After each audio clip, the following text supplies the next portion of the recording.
Everything is sexist, everything is racist, everything is homophobic, and you have to point it all out. Meow, that's right.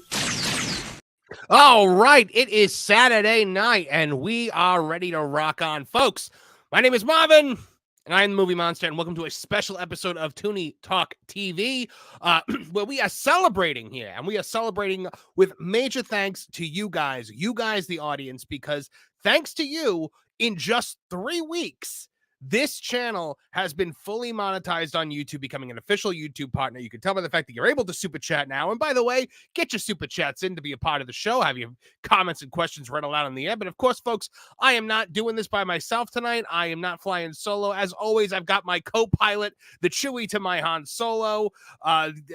He is always here by my side. Folks, the one and only Kevin Apollo, straight from his backyard. What's going on, everybody? There you go. You got a pop for you. Nice crowd pop. Larry. I like that you did the Larry Zabisco. That made me happy. We have got. Oh, how are you doing today, my friend? We have to get a. We have a lot to get through tonight. We got a lot to talk about. I'm not sure if we're gonna be joined by anyone else. Oh, actually, yes, we are. Somebody just popped in. I put out the invite. I put out the call. I shown the monster signal up into the air to see, the beacons have been lit.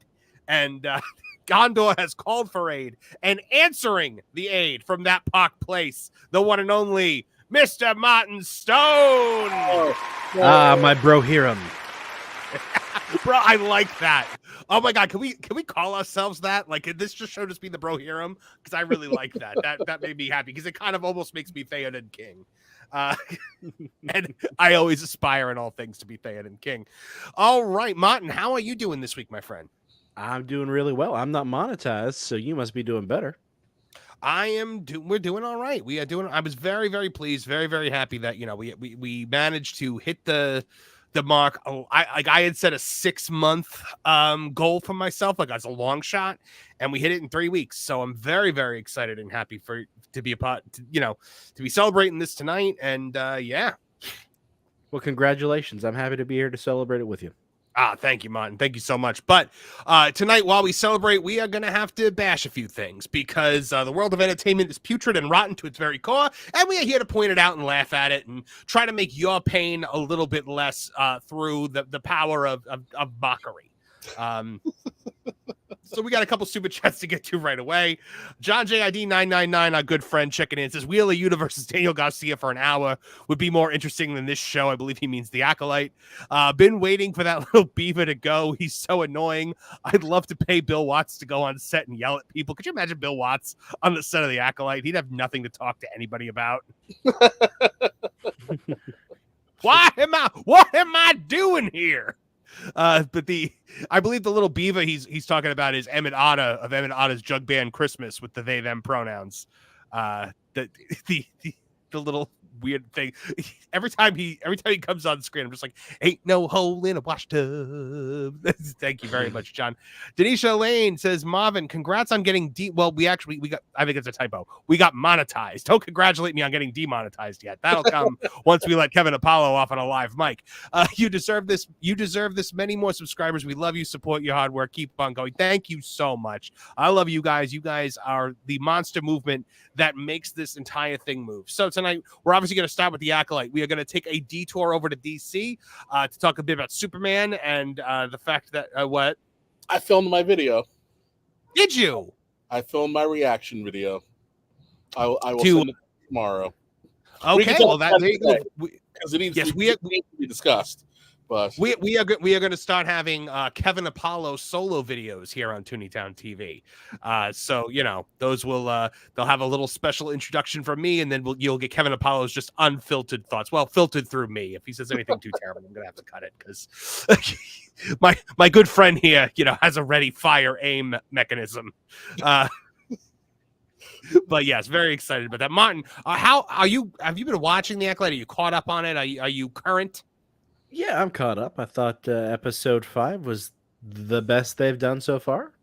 Yeah, look, the way I put it is it's like look, it's like getting sick, but like it's not all liquid. Like there was some solidness to it. Like, it wasn't it wasn't like it was a terrible experience, but it wasn't like the worst experience you've ever had. And that's because there's a great clip of George Lucas. I think Az on Heels versus Babyface used it in his review of episode 5 a lot, where he goes he's holding a screenplay and he goes well, shortcuts in here, it just says they fight.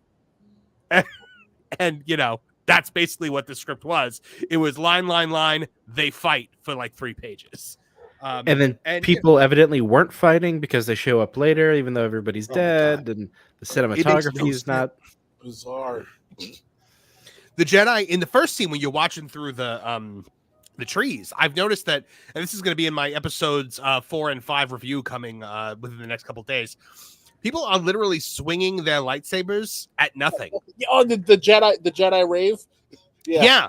The Jedi are literally raving while Smilo Ren is carving them up, like on the side of the screen. Nowhere near him, you see them spinning their sabers around. And I'm like, what are you spinning at?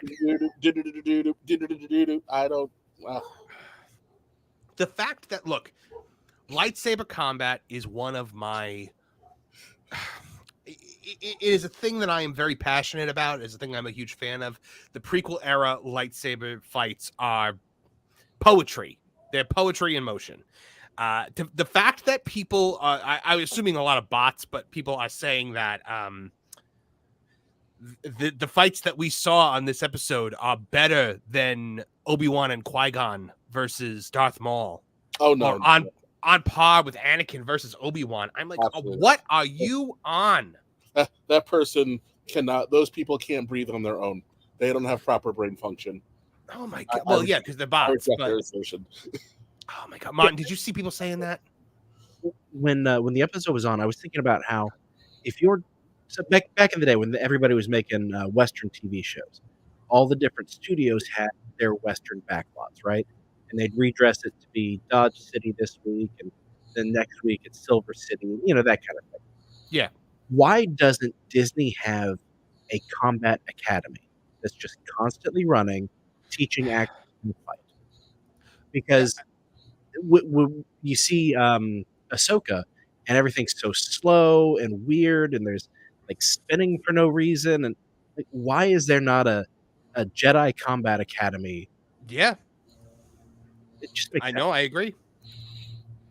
I totally agree. It is. I mean, I'm trying to remember the name of the guy. Oh God, what was his name? The guy who was the fight choreographer for all 3. Nick Gillard. Nick Gillard was the fight master for all 3 prequel movies, and he not only put it together, but put it together within the scope of the 7 forms of lightsaber combat. So, like, even they never went as far as to explain the forms of lightsaber combat to you on camera. They explained it in the books, which are obviously decanonized now. But like, if you knew what the 7 forms were, you were rewarded for knowing because they're using them. And that's the thing, is also like there were different, like Obi-Wan Kenobi fought differently than Anakin Skywalker. It's why their duel works so well. Yoda fought different than Palpatine.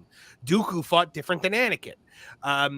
They all use different forms of lightsaber combat. And you know, one of the things I liked. Go ahead. No, go ahead. One of the things I liked about that was they worked around. Why am I blanking on his name? The actor who played Dooku. Christopher Lee. Christopher Lee. They worked around the fact that Christopher Lee is, one, old, and two, trained in old school Hollywood sword fighting. Right. And so his form of lightsaber combat was like traditional Hollywood fencing. Mm-hmm. They were smart that way. Yep.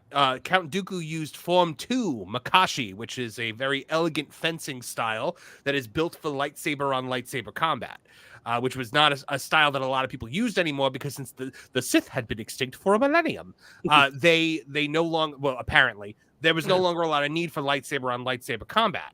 So Form 3 had been widely adopted, Sarisu, which was Obi-Wan's form, which was a defensive form, which works really well against blaster bolts.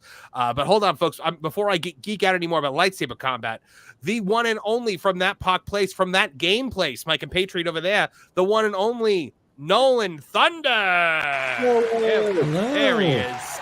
Thank you. That audience should be aimed your way because I came here. I wanted to give a big congratulations on thank you, my friend. That is awesome. Major prop, dude. You should be proud. Oh, thank you. We're very proud. We're very thankful. It's, honestly still floored by it. The fact that, this happened, not only that it happened, but that it happened so quickly. It was just a really great dream come true for us. But so we're talking about lightsaber combat. So here's my thing. Everybody in this episode, did you guys notice, fought the same exact way? Everything was flaily, choppy. It was kind of like an alternate version of the Gem So Form 5 of lightsaber combat, but I'm sure that was purely accidental, where everything was strong, hard, like chops and swipes. So there was no elegance to it. There was a lot of instances. The only part where I was like, oh wow, that's actually not bad was when when Padawan Chitara was fighting Smilo Ren, but I still had problems with that, which we'll get to.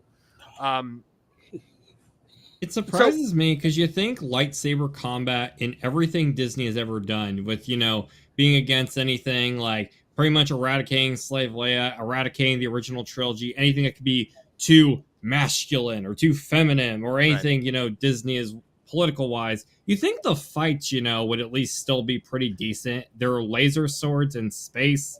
How do you screw that up? But yet they, outside of, I would say, the fight at the end of the Obi-Wan series and the throne room scene in The Last Jedi, like the fight in Force Awakens was forgettable. Was there even a fight in Rise of Skywalker? Like there were, I think, 2, maybe. I mean, Rise of Skywalker should, if Rise of Skywalker had ended with Palpatine whipping out the 2 lightsabers and dueling the 2 of them at the same time, the way he did with Maul and Savage in the Clone Wars, that would have been an amazing thing. But now, are we talking about Lord Palpatine or are we talking about Rey Palpatine? We're talking about Sheev Palpatine. Yes. Oh God. Watch him whoop on his granddaughter for a while. They've literally, if there was one thing you think about with Star Wars, it's a lightsaber. And they've done pretty much everything they can to make it as lame as possible. They're not kill sticks anymore. Their choreography has gone down, it seems, as more and more Disney stuff comes out. I mean, what's left at this point? They're going to turn it into a whip? Oh. They are going to do that, yes. We are going to see Jedi Master Leslie Headland's wife not only using a light whip, but using a purple light whip so that we can make sure that Mace Windu's not the first purple lightsaber anymore. Because, gotta nip that in the bud. But can't have a dude doing it first. Here's the thing. Lightsabers are, people love lightsabers. And when they see lightsabers and they see lightsabers hitting each other, they tend to have a strong reaction to them. And that, I think, is why you saw the and yes, I know there is an actual lightsaber whip in the EU, but it does not work the way the wet noodle that comes out of that thing works. The lightsaber the lightsaber whip in the EU is an actual whip that the lightsaber energy is channeled through. This is literally Jedi Master Leslie Headland's wife hits a button and a floppy dong comes slooping out of that stick and just goes off to the side. So, you know, it's not the same as like as the light whip that Githany uses, for example, in Darth Bane Path of Destruction. I'm very excited to watch it hit the camera.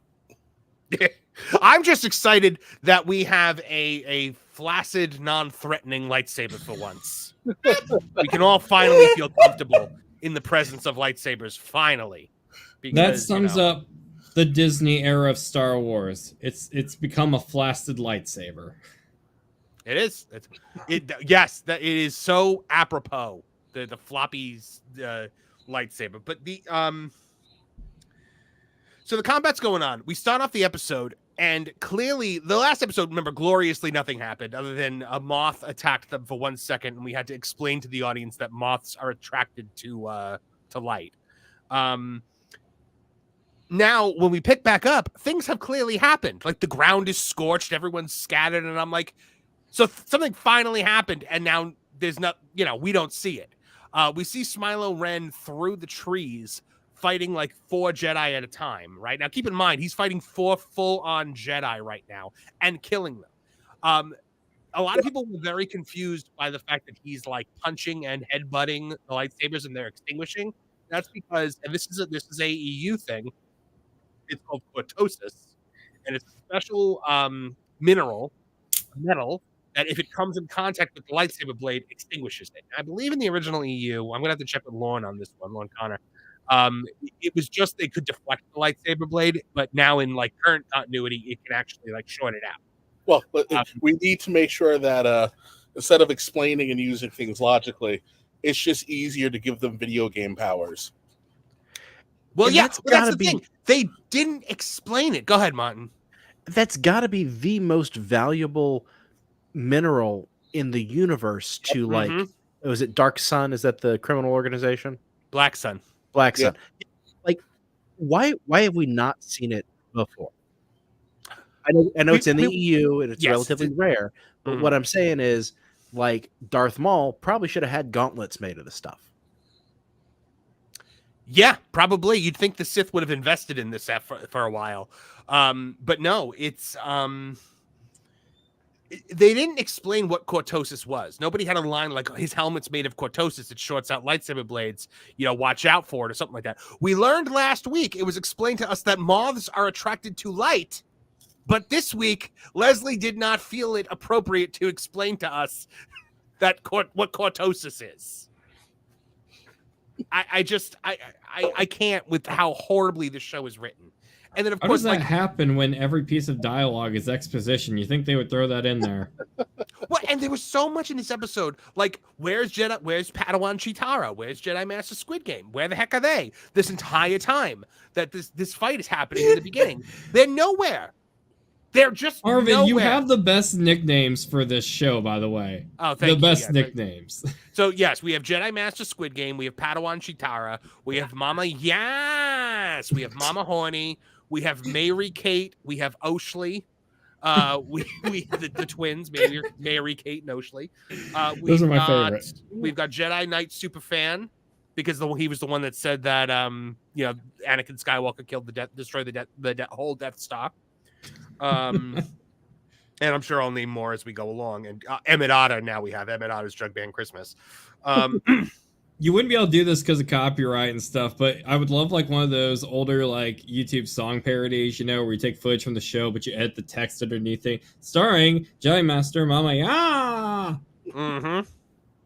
So, we'll talk about her in a bit, but where are they? They pop in when the script needs them to pop in. It's like that joke in the Muppet movie when when Dr. Teeth like meets up with them later in the movie, and they're like, "How did you know where we'd be?" He's like, "I got this script you gave me. I got read ahead in the screenplay. Exterior church, Kermit Classy." Like it's like that joke, but it's real, and she like thinks it's good. Disney is just so dumb because they don't know where the money is. Like, if they had just, I know I've talked about this before, but if they just made like Muppet versions of Star Wars instead of the entire sequel trilogy, they have all these great franchises that would have been way better if you just took that IP and just do a different movie of it every few years, it would print you money instead of just ruining your brands. Like, I'd take these parody movies instead. This is why I love our audience so much, because they just took a thing that I did and made it better. Parkin Hunt just said, "Them it otter." That's amazing, and I'm keeping it. Oh my gosh. I'm going to use that, Parkin. Thank you so much. He also said Herbert's lightsaber pre-Chris from the Family Guy special. I saw that. The saber whip is, and that's 100%. John JID 999 with a super chat for $2. Thanks. He says the bug scene turns the bad guy into such a bitch. He does, and we'll get to that because I have so much. And John, I saw your Superman related super chat also, and I will I'll get to that when we get over to there. So now, Master Soul, Jedi Master Squid Game shows up. They fight. Padawan Chitara can apparently fight Mary Kate better than Master Trinity did. Puts up way more of a fight. Would have actually won if she didn't stop, because for some reason she thinks she has to Mirandize her. Yeah. Oh, gotta make sure she can't weasel out of this one in court. Like, come on. While they're fighting, Smilo Ren is hitting kill shots on everybody. He has an open kill shot on Jedi Knight Superfan and doesn't take it, clearly just because he's a main character and he just hits him in the leg and then doesn't follow up on it because the script says I have to kill you later. Yeah, which makes the final outcome that much more stupid because you changed your mind 5 minutes later. Yep. John JID says she hits Mary Kate with a damn dropkick like she's Ricky Morton.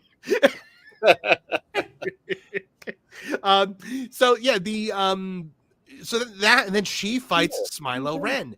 And now remember, this guy has just whooped on 5 whole Jedi. Nice. And Knights and Masters. Yes. And she takes it to him like none of them. Okay, we have seen Padawans fight quote-unquote Sith Lords in this before, all right? Obi-Wan beats Darth Maul on a technicality. Darth Maul beats Darth Maul. Like, Darth Maul lets his guard down and Obi-Wan gets a lucky shot. Darth Maul had the high ground. Exactly. Somebody should have explained that concept to him because he probably would have won. That's why he's so surprised. Yeah, well, that's why Obi-Wan knows it would work. Because he's like, man, if he had just moved his lightsaber as I tried to jump over his head, I'm going to hold on to that one for later. I'd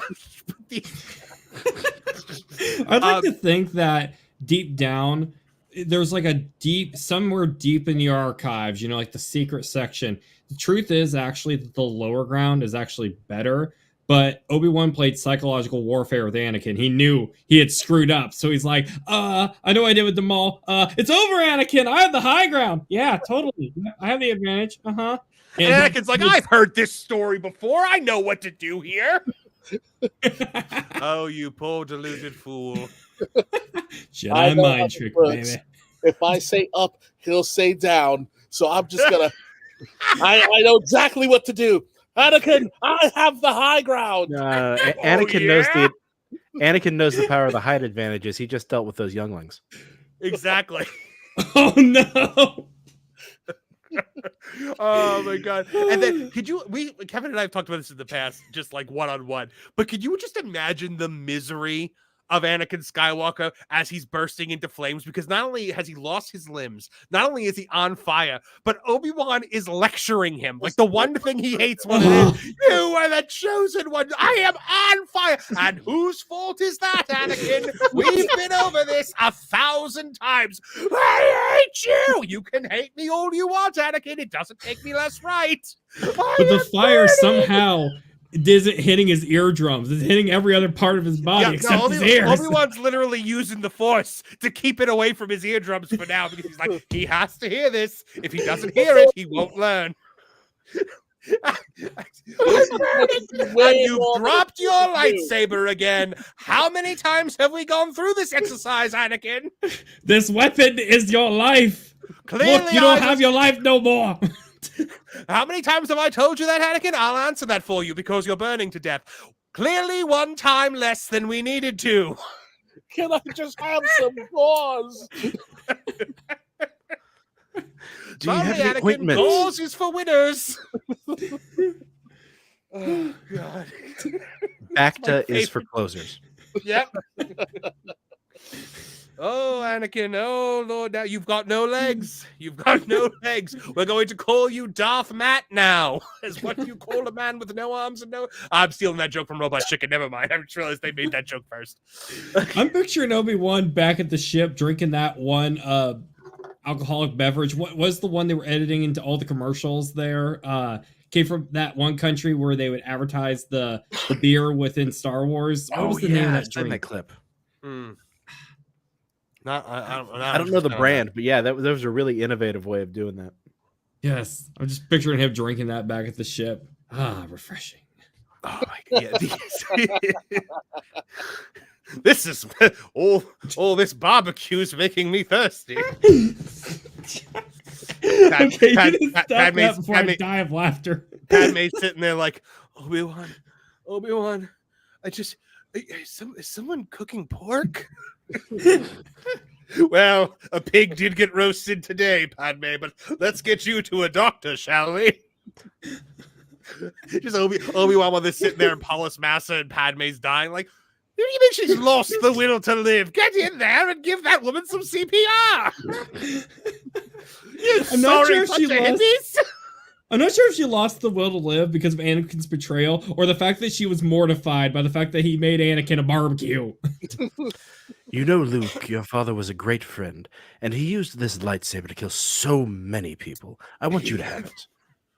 Your father's lightsaber. He killed 70 children with it. Here you go. And what?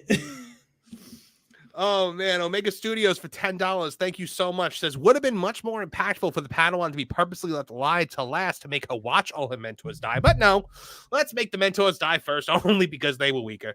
Well, yeah, of course. The teachers have always got to die first before the students, and this, especially if the student is a stunning and brave female. But anyway, we were saying Darth Maul toys with Obi-Wan. Dooku, when Anakin's a Padawan, Dooku dissects him. And now this Padawan is fighting a man using Jakai, using dual wielding.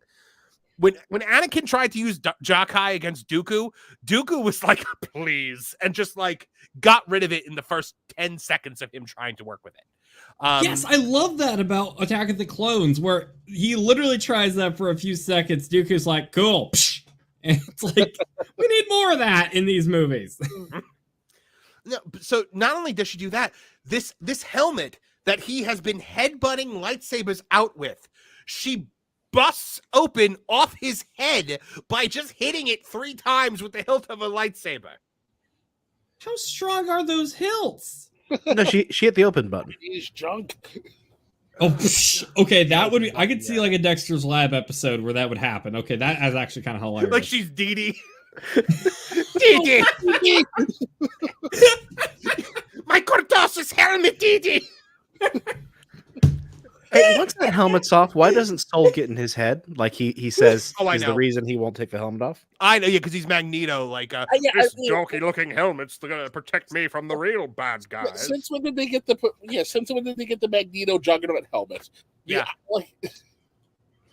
And then it comes off, and he still doesn't do anything with it. Like he still doesn't like immediately like start reading his mind or whatever the heck they said they're gonna do. But I know we kind of talked about this last time, but it's like, when did the Jedi become full-on Professor X's? I know. It's like I always got the impression that unless like we saw in the Clone Wars, they had to physically go in there and rip the memory out of you. They were really just more, astutely empathic. The one time we saw it, but this was a father and son, mind you. We saw it with Vader. Vader, yeah. With Vader when he's like, "Sister, you have a twin sister." They're talking to each other when Vader's on the Executor and Luke is on the Falcon, and he's talking to him. But right, but again, I always took that as there was a direct familial bond, and they are exceptionally powerful. I don't know. I'm trying not to get wrapped up in this because we just kind of do what we want now, and we're not going to explain it, and it really doesn't matter if it makes sense or not. Well, she knocks the helmet off of him, and then he immediately kills her. Which, by the way, I'm only about 70% sure that she's dead. Because she's a female and got stabbed with a lightsaber. She's exactly fine. Well, look, I'm pretty sure he was like, wait a minute, this is Disney Star Wars, and she's a stunning and brave female. I have to stab her 3 times to make sure that this sticks. But yeah, I mean, I would not be shocked if she wakes up in a hospital bed this week, which I mean will just make my head explode. God, what was the thing I was just about to say? So she's clearly trying to kill him, knocks the mask off his face, and then he stabs her 3 times. And Soul goes, "She was a child." Look, devil's advocate here. She was swinging a deadly weapon at him too. Yeah. One of them was going to kill the other. Or how about when Soul has Asian? Well, by the way, the mask comes off, and oh my God, we haven't been this surprised since Halbrand was Sauron. It's Asian Ezra Miller. What's the point of even setting up? He was great in The Good Place. Yes, he was. I do love Jason on The Good Place. He was so obviously the quote unquote Sith Lord that everybody was like, he can't possibly be the Sith Lord.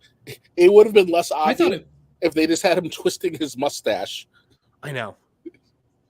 I thought they were going to like make it Plagueis or something, something a lot more infuriating. No, you just wait. You just wait, because I have a theory about him, and I'm going to get to that theory in a second. But first, I got to bring on a good friend from Follow the Bradleys Fun, the one and only Ron E. Bradley. Oh, am I on? Oh, sorry. What do you got there, Ron? This is for my cast members. This is the cast member safety and health handbook. So I was just basics. And I just wanted to rule number 1: never cut your hair with a lightsaber while bending upside down. So it's just in the handbook. I'm just telling you. Well, and you know what? Can I ask you? Just a blatant safety violation. Handbook? Well, hold on one second, Nolan. A blatant safety violation in front of a woman who's literally named OSHA. All right, Nolan. I got the joke out of the way. You're up. I have a question for Rondo about that safety handbook. Inside, is there a detail like step-by-step precautions to do when in the case of evacuating Tiana's Bayou Adventure? I'm sure there is specifically. I mean, this thing's huge, by the way. I'm sure this is one of those things that I got and took home and never looked at. Because all of these protocols, the things that I would have needed for whatever my role is, we actually do education and training ongoing all the time, where you go for an hour, you take a break from your regular role, you go sit in a computer room, and for an hour you watch somebody talk about all this stuff and say, blah, blah, blah, take the steps and make sure you stay in the green zone when lifting and all of this. And then you have to click through answer the questions in the quiz. It is constant. It is ongoing. And it's also something that nobody pays attention to. So I hate those videos so much. I've been through so many of those. I hate it so much. Yeah, this is much, much more fun right here. So all that I have consumed of the Acolyte so far is what Marvin and other reviewers have put out, and this, I mean, it just looks so. Just from the time that they showed the lightsaber whip, and it looked just like one of those toys that has the long string on it. You press the button, and the string comes out, and you can do like different things. I'm like, it's one of those string toys. That's it's so dumb. Like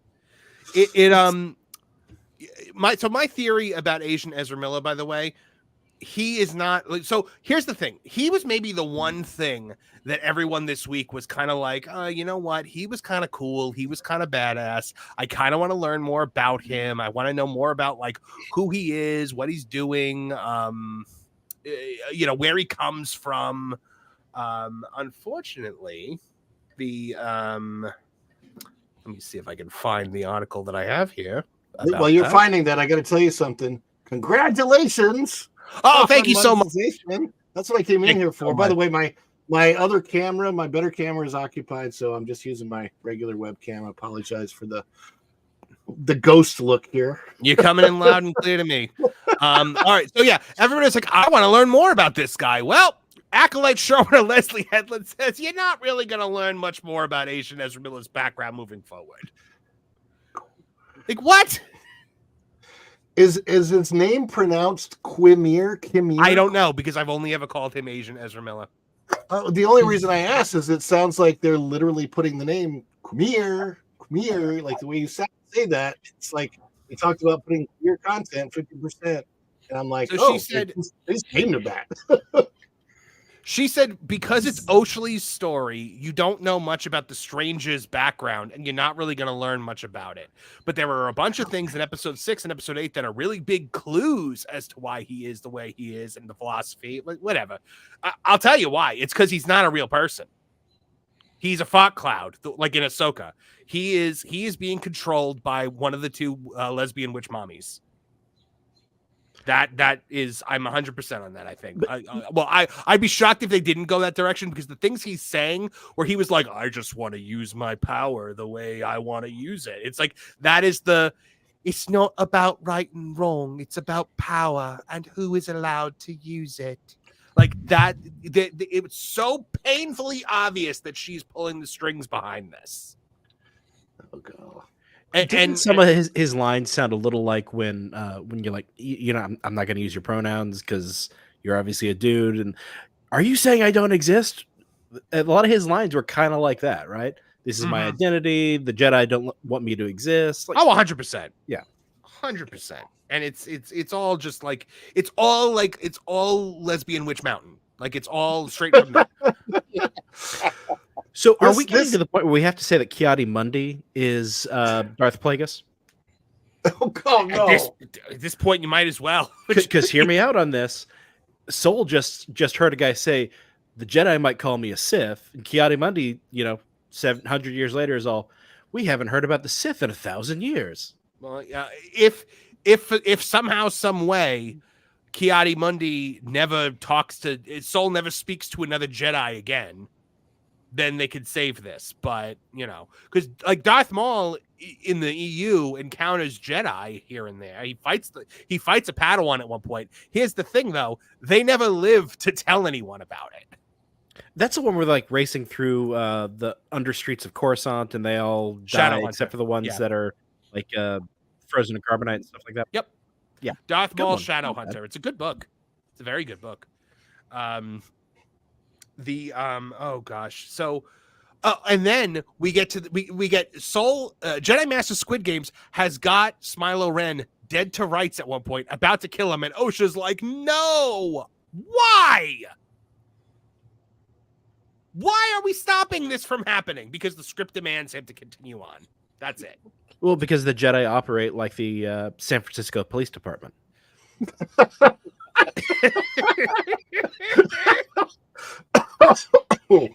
Wow.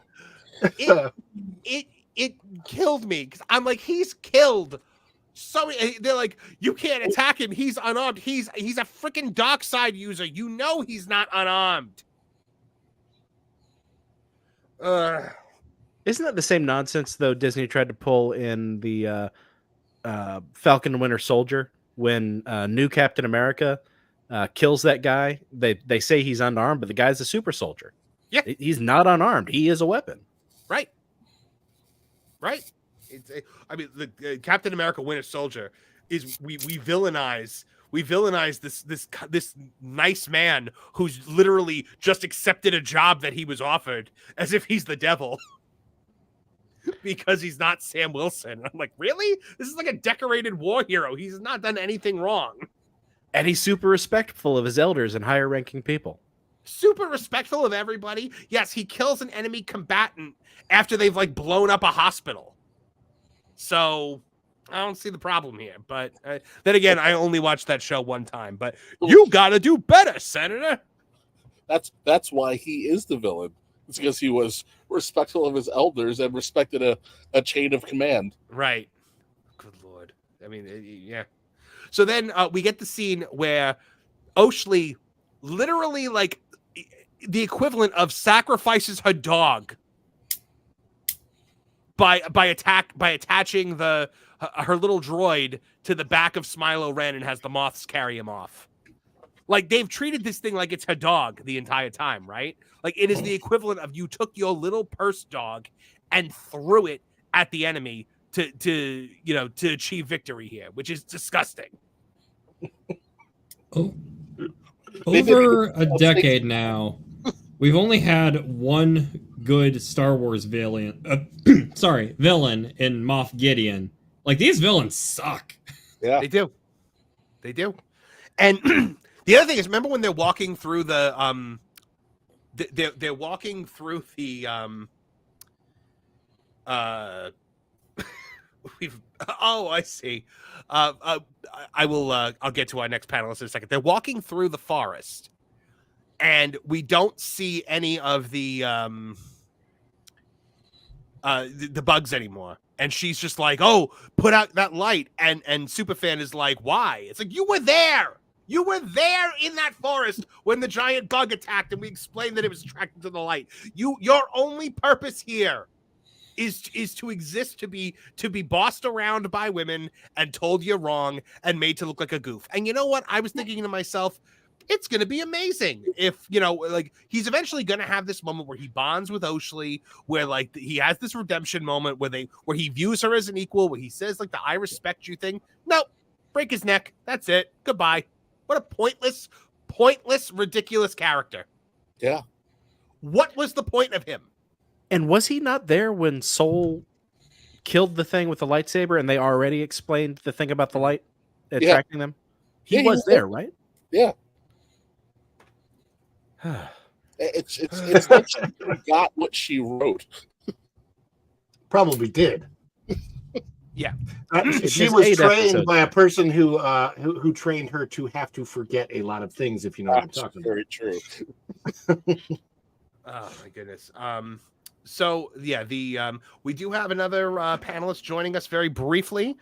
Folks, it is joining us for our celebration.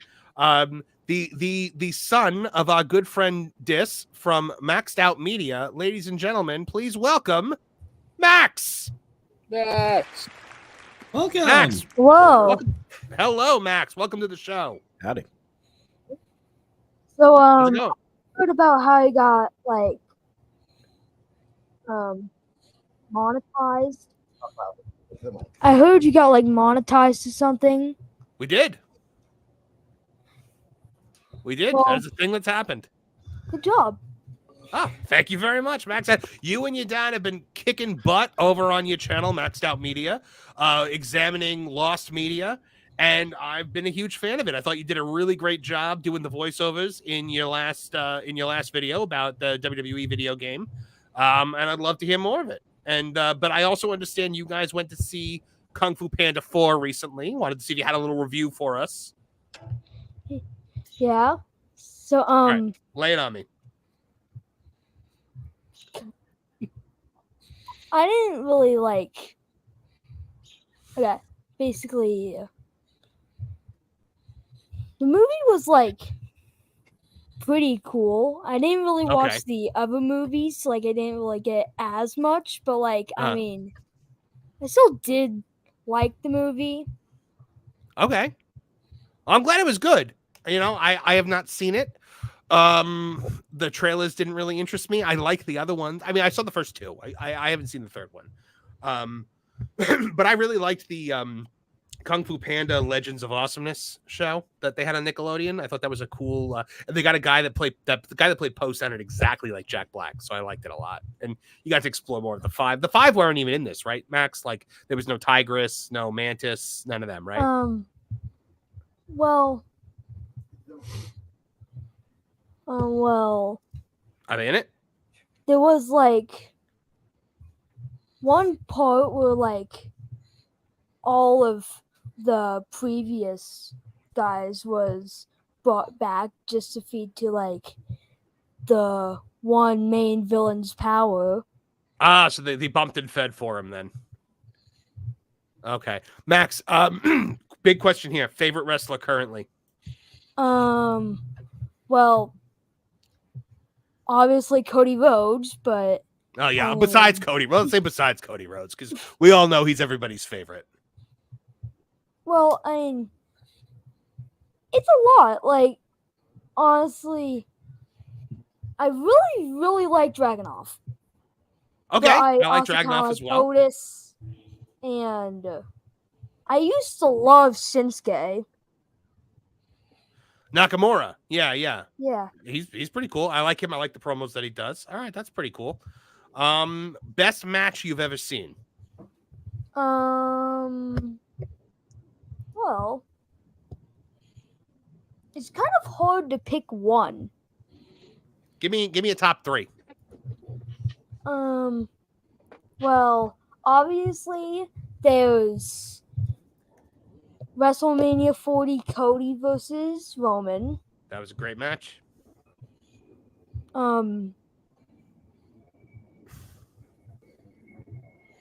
What else you got? What another great match that you said, just off the top of your head? During Backlash, I think it was Kevin Owens and Randy Orton versus good match the there. Tonga Brothers.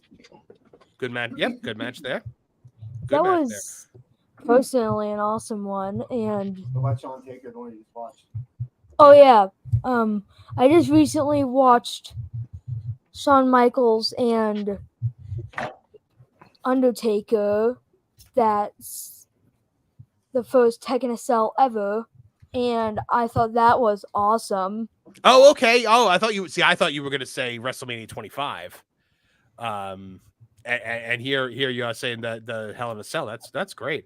Max, Yeah. where could people find let's more plug of it. the Let's videos go. that you Plug our guys are stuff. making? Maxed Out Media. Tell them about it. I'm getting there, Dis. I'm getting there. I'm sorry, I didn't hear anything that you said because my dad keeps yelling at No, me. I know. to tell you about He's like- our channel. Dis is sitting there going, plug the channel, boy. Plug the channel. Maxed Out Media, right? That's what people should go to find you. Yes. Awesome. What do you got? You guys got anything fun coming up? What do you got next? Do you know? Well, there is one that's coming up like right now. I think it's like about a parade that happened at Disney. I don't know if it like actually happened though. It was like one that was completely forgotten. Okay. That sounds awesome. I can't wait Yeah, to hear they about did- that. Ron, that sounds up your alley as well. You're gonna like that. It is. I'm looking for Maxed Out Media. What's the act? Yes, you might need to come on for this one. The act. Like so like I think mine is at Follow the Bradley's Fun without spaces. Yeah. I'm looking at it and it was at Disciplinary Committee. I think it's now Maxed Out Media. MAXXD Out Media. I'm gonna put it in the chat. okay. Yeah, I'm gonna put a link. I just found Please it. do. I'm gonna subscribe right now. Everybody should subscribe to them. Yep. Because they're doing a great job. Really great job. Max, thank you so much for stopping by tonight. Anything else? Anything you want to say in closing? Well, I do want to mention one thing. Go for it. I can't really mention it too much. Okay. But there is a channel where I play games. but I mean, people are gonna start catching on to like this whole thing about me and my dad. That's fine. So We don't yeah, need- I can't really mention the name. Okay, no problem. It's Well, Maxed I'll Out be Gaming. It's fine. Okay. Oh, okay. Okay. You Maxed keep Out reading Gaming. it There up. you go. All right. Thank you, Max, and thank you, Dis. We'll see you guys next time. Thank all right. you.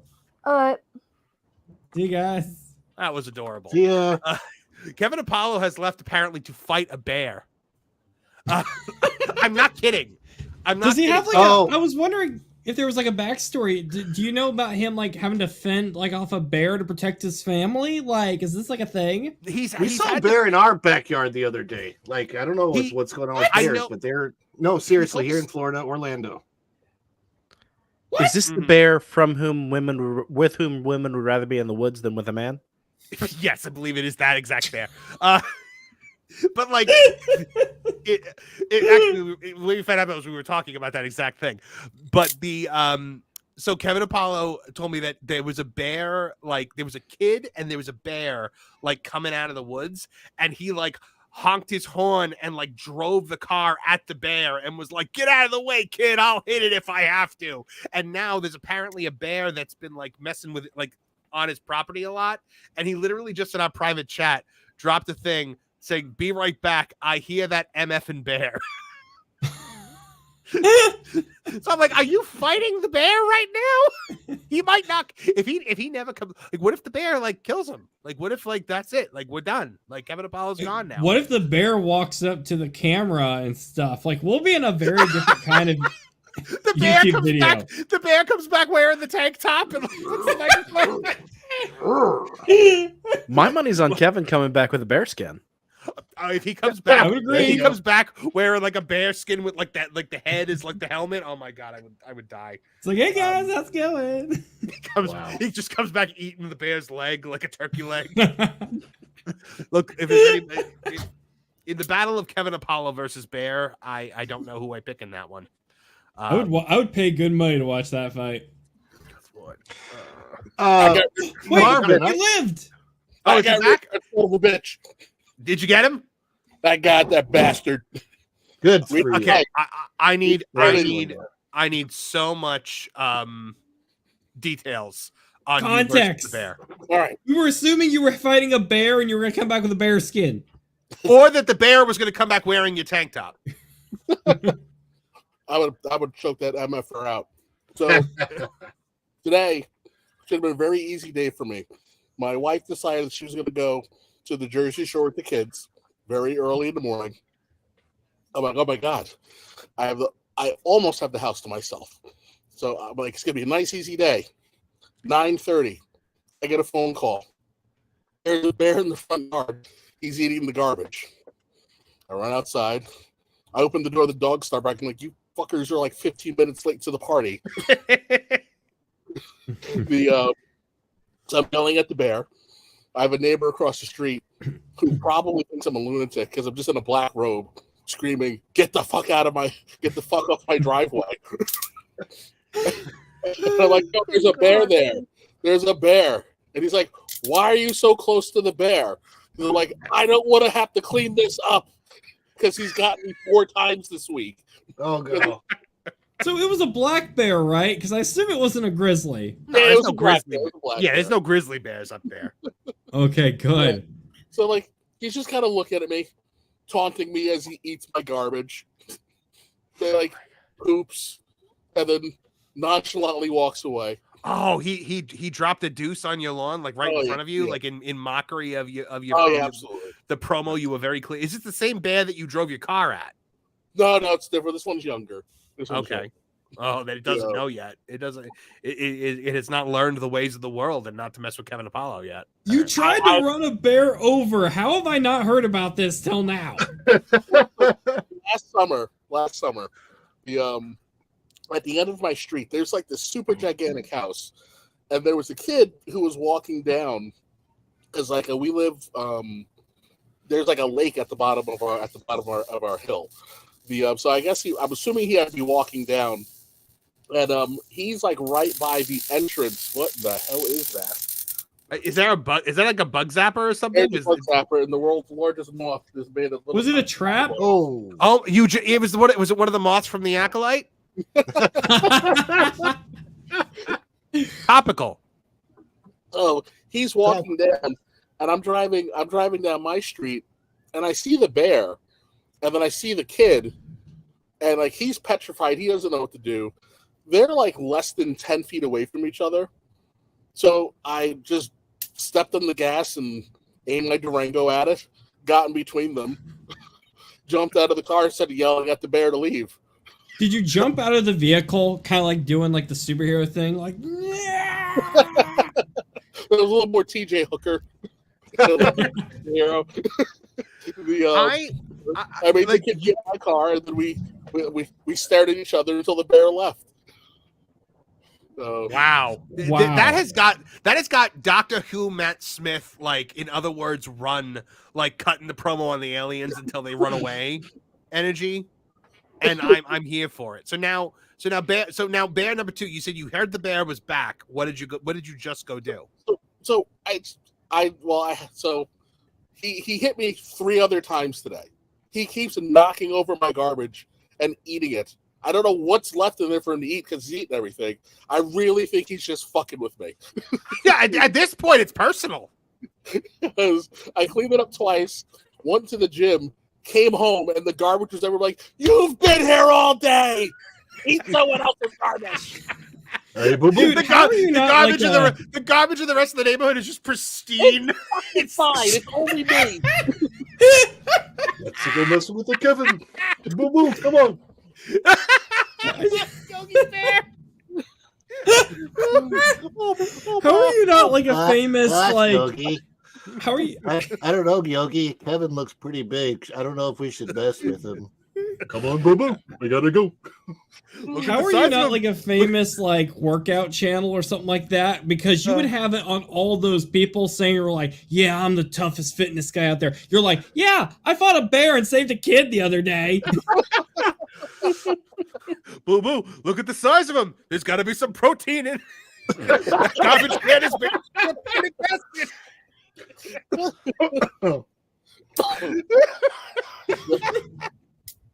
Oh my gosh. I took a bunch of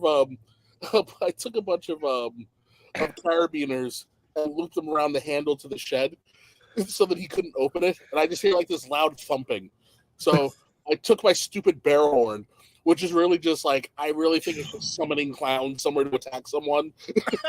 What's a bear horn? All right, I'll be right back. Nolan, you have clearly never encountered a bear in your life. Thankfully not. Thankfully, Or I've the seen him in a bear distance, but not had a one-on-one encounter. My gosh. This is a bear horn. I'm supposed to sneak it. Your skin. There you go. Go. Whoa. Oh, so your neighbors must love you right now. So I did it, and it just looked at me. Because I knew this fucking thing wasn't going to work. It looked at you like, am I supposed to be impressed by that, bitch? Pretty much. He's like, oh, you have one of those? And so we just kind of looked at each other while I just mumbled obscenities for 5 minutes, and they moved on. I mean, in all fairness, he might have thought he was at a pep rally with that sound. That's a pep rally horn too, right? I'm just picturing Go the episode Bears! of Woo! I'm just picturing the episode Oh, of the no. Incredible Hulk. I'm picturing the episode of the Incredible Hulk when Lou Ferrigno fights the bear, and it's like the only time. The only time anyone ever got any heat on Lou Ferrigno as the Hulk was when we fought the bear. This is what I'm picturing, like This you big in the stuffed lake, animal. like fighting the damn bear. I still love the gif of him throwing the bear. Oh, I know. Oh, great. That's great. Oh my god, I cannot believe you're having like a feud with a bear right now. Like there's a full-on feud between you and a black bear going on. Black bear versus black man. Who wins? Kevin, can I make a show about you, please? I get all the rights to this one. Oh, man. Nolan, I think you should make an X profile for the bear and just dog Kevin on that. Yep. Yes. He's just tweeting you all day, like selfies of him eating like a ham bone out of your garbage. In your trash can, so peaceful at Kevin Apollo. It's gonna turn into like a much more like vicious version of Carl versus the Gopher from Caddyshack. Kev's gonna have like the full like armada set up in his shed, like planning it out. Hey Kev, why is there so many cat fancies in your trash this month? Oh my gosh. Oh, this is too good. Hey, Kevin Apollo, just letting you know, is this kind of unbearable for you? I love it. Oh gosh, I cannot bear any more jokes like that. Oh no! Oh no! You just see a thread of them on X of like 20 different bear buttons. Oh god.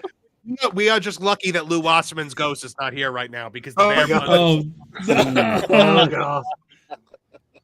Oh, Well, if Lou Wasserman's ghost were here, we'd have a long story about the time the bear attacked all of Hollywood. That's what. Yes. We'd all be enthralled in how interesting that story. There was one time there was a bear crawled onto the back lot at the Warner Studios. and he'd also Tuesday in Hollywood. He'd find a way to work in I'd be there for Ursine. it. what was that? He'd find a Martin? way to work in Ursine and urologist into the same. joke. But then one of the genius directors grabbed their camera and decided to make a movie about it. Yeah. Oh my god. Oh, that's amazing. Well, actually, what they did was they just sent Lou Ferrigno out there to fight it and filmed it, and that's how we got that episode of the Hulk.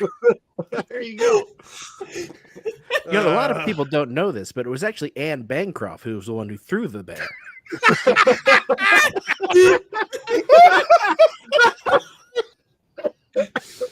Oh my god. Man.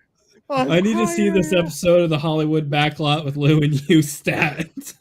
Oh my gosh. This is going to be so fun. Oh man. Oh my goodness. All right, so the Acolyte, far less interesting than the Battle of Kevin Apollo v. Bear. 2020. I have a wrestling question. It's not an Acolyte question, but do you remember when there used to be live wrestling at City Walk, Universal City Walk, by the Blue Man Group? I do not remember that. Oh yeah. Okay, I just does anybody know? Anyone in the panel know about that? No. The reason I asked is because I was invited to go in one time. There were just Wait, you're talking about TNA. I think You're so. talking Yeah. about TNA. Yeah, you're talking about TNA. So the Impact I was Zone. Okay. I mean, this was over a decade ago, but it was the coolest thing. Like I got invited. We were just walking. My wife and I were walking along, and we got invited to go in and check it out. And I was like, wow! I actually was so inspired at that point in time. I was actually getting into the shape, and I'm like, I wonder if I should look into becoming a professional wrestler. It was a really fun show, and I was enjoying the heck out of it from being there. And I've never been a wrestling fan. That's what was interesting to me is that I actually felt it drawing me in. Was it a 4-sided ring, or were they still using the 6-sided ring at the time? I think it was 4-sided. I know there were some female matches and some male matches, and it was just very, very cool to watch. It was so fun. Were any big names on it? Was like Hulk Hogan there or anything? No, I don't know if they were big names in that circuit that might have been there, but they were definitely big. It just depends on what the year was that you were there. Yeah. Because TNA ran out of Universal Studios for years. They ran out of a building they dubbed the Impact Zone, and they ran weekly TV. It was free to go. If you were in Universal, you could just go whenever you want. And yeah, they did it for that company's still around. It's just far smaller than it was then now. It was cool seeing. All I'm saying is that it really drew me in, and it just kind of brought being here tonight brought it back to mind, and I was like, it was a cool, and then it kind of went away. I don't know what happened to it, but I mean, there's a lot of things that have come and gone in Orlando that I missed out on. I missed out on Blue Man Group. I never even saw Blue Man Group. Is it gone? It's gone from here. I don't know if it's gone from everywhere. So what are they doing with the space? Just nothing? I have no idea what they're doing at at the City Walk. If they've changed that space to something else, I don't know. I'm not up at Universal I guarantee you this time next year. Well, whenever Epic opens, I'll be at. When Epic opens, we got to get at least a 3, if not a 4 park pass, and because my kid's going to want to spend all day long in Mario Land. Oh yeah, have you guys, Nolan, Martin, Kev, have you guys seen the Epic Universe video? Like everything that's supposed to be coming to Epic Universe? No, I didn't watch it yet. Yeah, oh my god, the fly looks the fly through looks amazing. The when you look at Dark Universe, the Universal Monsters area, holy heck. The fact that they turned the burning windmill from Frankenstein into a bar, and like the windmill catches on fire randomly throughout the day and just burns. Yeah. That's cool. A steakhouse run by vampires. That sounds good. Yes, a steakhouse run by vampires and their familiars, which means Guillermo from What We Do in the Shadows is probably the manager. But I'm looking forward to blood sausage being on the menu and blood pudding. It better be. They probably have it at Harry Potter. But the animatronic, it is just incredible what they. That wolf animatronic shot was insane. When we were on that park place and we were reviewing the video, I was astounded that was an animatronic. I thought it was. I immediately thought it was CGI because it looked so good. But no, apparently it's an animatronic. They invented new technology for this stuff. So and likely working technology, which will be apparently working technology is now an amazing thing these days. Right. Today, yeah, that was at Disney today. The Tiana's Bayou Adventure was down again, right? Yeah. Good Lord. What a mess. I heard that there were at least 4 attractions down today, and when I got there the other day, I was about to get on the train, and the train was down. I'm like, the train? Really? Did anybody see on X that the Mark Twain came off of the track, or they had to? Did it really? At Disneyland? Yeah, I think so. Enders and ashes. So it's just good to know that every conceivable department within this company is dropping the ball right now. TV and movies are just absolutely abhorrent right now, with the exception of Inside Out 2, which apparently hit a home run. Then you've got the parks are all falling apart. They're building attractions in places that they cannot physically run in. And then you've got the cruise line that's opening up this new island where it's nothing but a half-mile walk in the baking sun from the ship to the island. And then your food is covered in flies. Ugh, gross. Well, that's just the Lord of the Flies meal deal. The Magic Kingdom could have used Kevin last year when the bear showed up. So there was a bear in the Magic Kingdom last year. Bob Iger had to go fight it. Actually, the video of them getting it out is actually pretty funny because they had to send. It was an outside group, whatever, that had to come in and trap the bear, get the bear. There's a whole video of them getting the bear out of the Magic Kingdom, and half the Magic Kingdom was closed for half the day when they did it. It was. I think that was the biggest win they had last year. Probably the most publicity. Yeah, the fact that they got the bear out without anything happening. I mean, unlike the alligator situation, that horrible tragedy they had years ago, now they've got a lovable alligator that sometimes works in Tiana's Bayou Adventure, not even a half a mile away from where it happened. At the time they took every alligator icon out of Walt Disney World for, I want to say, at least 2 years, maybe 3 years. They changed all of the alligator stuff at the top. I don't think it was that long. But who do you think was responsible for the person being you are the person in charge of determining how long is long enough to keep the alligators out of Walt Disney World, so people forget about the child that the unfortunate tragedy that happened with it. I link it to, it's kind of sorry to interrupt, but I think it's kind of when after certain tragic events happen, mass events across the country, could be attack on the nation or something like that. There's a lot of cartoons and stuff will have episodes kind of pulled for a little while. They'll be banned for a few years and then they'll start airing again because there might be too many things exploding or things connected to some sicknesses and stuff, and they'll usually come back around. A lot. Didn't they have to redo a whole part of Falcon and Winter Soldier because of that, because of COVID? I think there was I didn't know. I knew about Lilo and Stitch, but I didn't know there was a whole something subplot that they had. It was mentioned with them stealing some type of a virus thing, but it was. But they did away with most of the subplot in Falcon and Winter Soldier, and then 9/11 had all kinds of stuff, including the first Spider-Man. Yeah, that's a whole can of worms in itself. Mm-hmm. Yeah, there are still lost episodes of cartoons that just have been totally pulled from every DVD release and streaming release since 9/11. including if you're just on the 9/11 ones. But it blows my mind because usually I used to look at banned cartoon stuff all the time. Well, yeah, it connects with the type of stuff I do, so I'm really interested in this kind of stuff. But usually I'd look at stuff from cartoons, that are a lot, a bit older than me and stuff, and I kind of missed some of the airings at the time. But just what blows my mind is the whole Panty Raid episode of SpongeBob, how they don't show that one no more, on anything now. And that just, I feel weird because I'm I watched it and I thought it was funny. Did they really get rid of the Panty Raid episode? Yes, they don't put it on streaming services.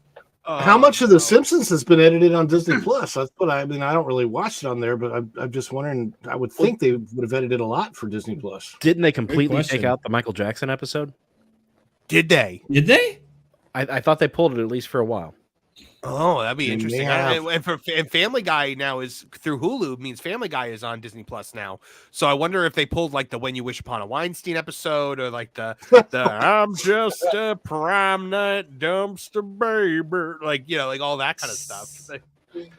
When You Wish Upon a Headland. And then there's Archer. Yes, and then there's Archer. There's a lot of stuff now through Hulu that's on there now, like Deadpool and stuff like that, where I'm like, wow, I can't believe this is on Disney Plus. There is Nolan. Have you ever heard of the cartoon? It was supposed to come out. It was like, I believe it was all filmed and everything.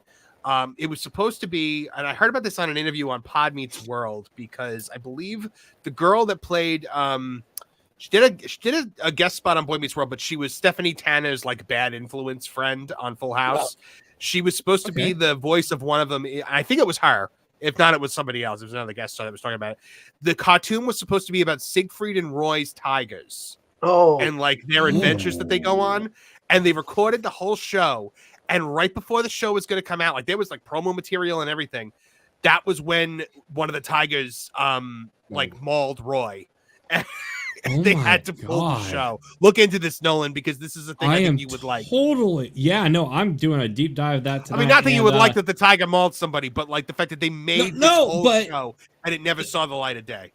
I'm all about like learning about like yanked media and all that stuff. So that's perfect. That's right up my alley. Well, there was also, I don't know if anyone's ever used the term yanked media yet, but I like that word.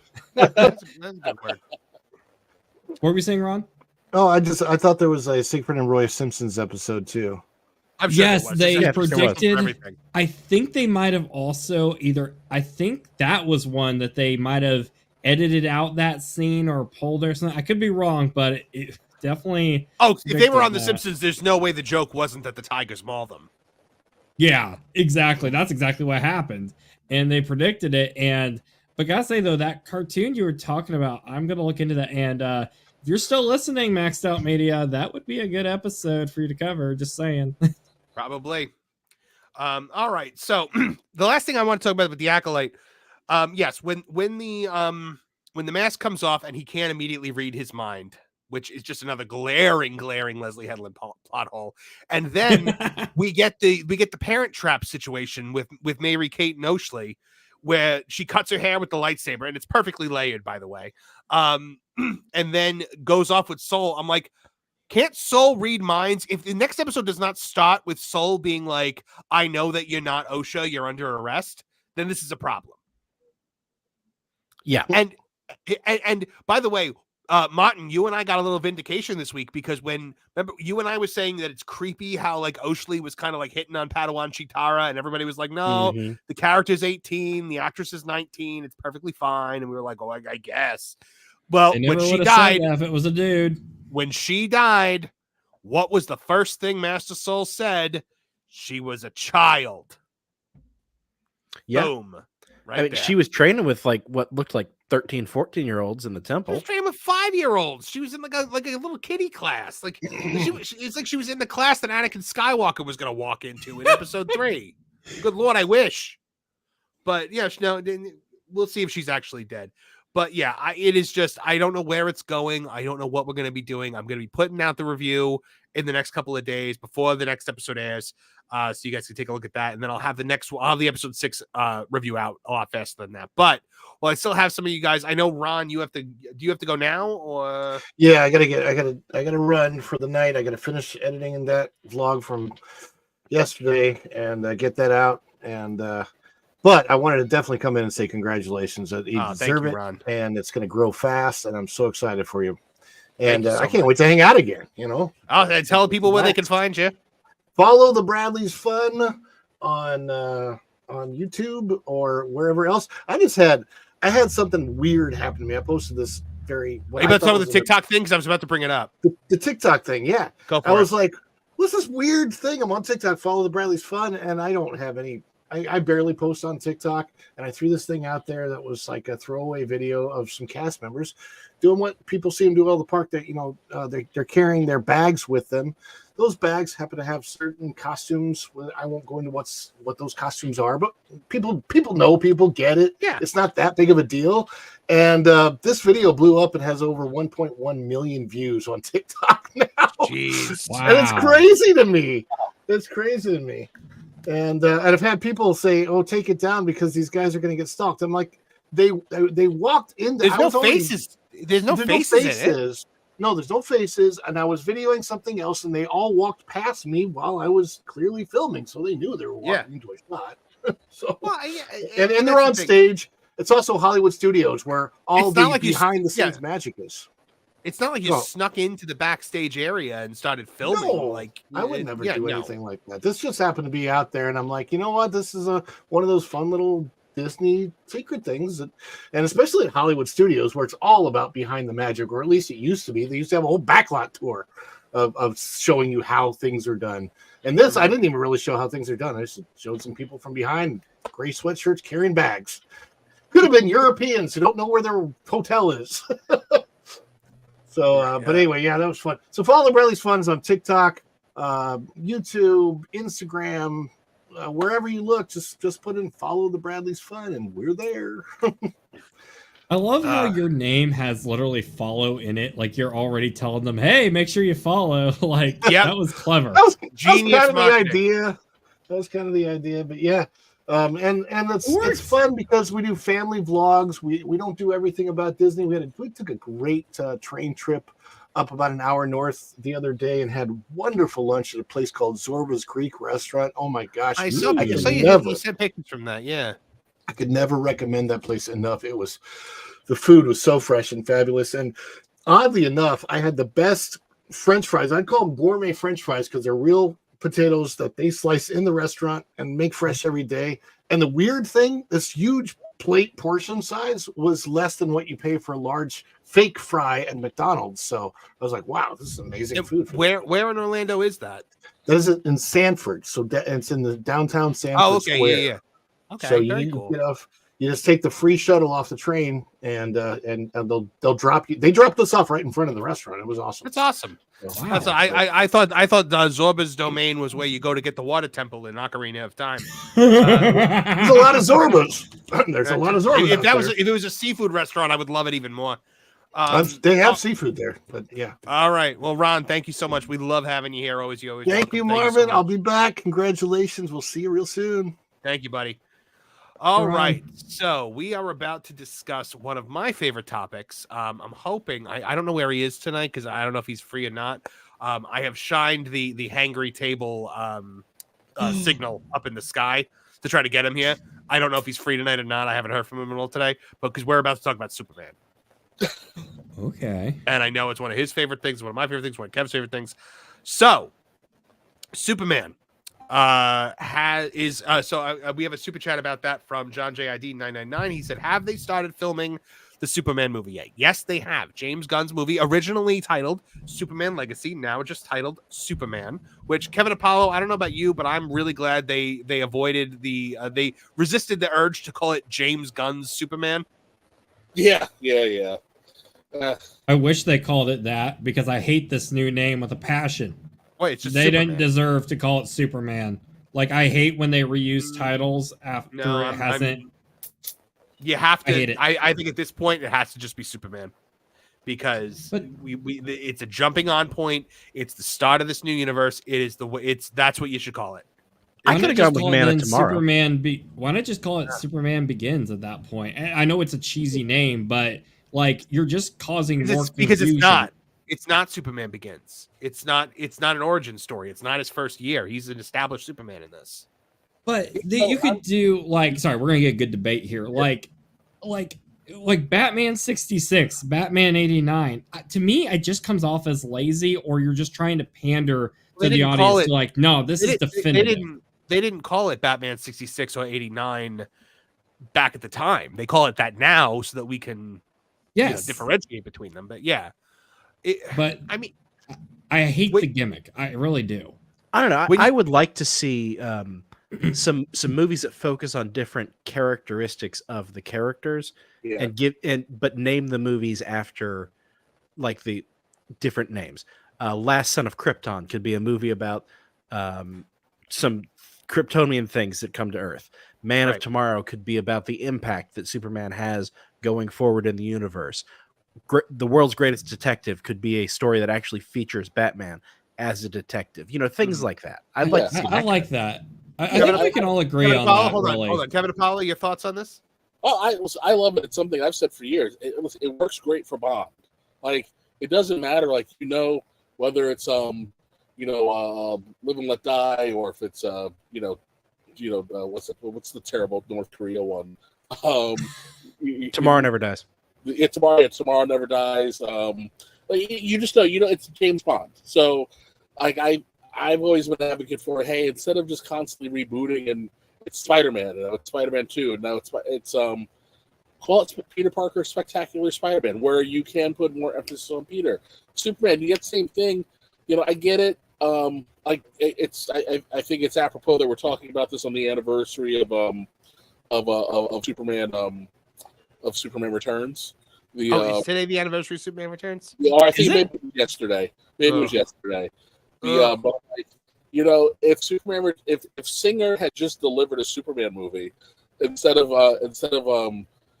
turning Superman into a creepy stalker beta male while he sorted out his adoption issues, we would have been put in a position where Man of Steel would have had to have gone dark and gritty because they didn't understand why Superman Returns failed.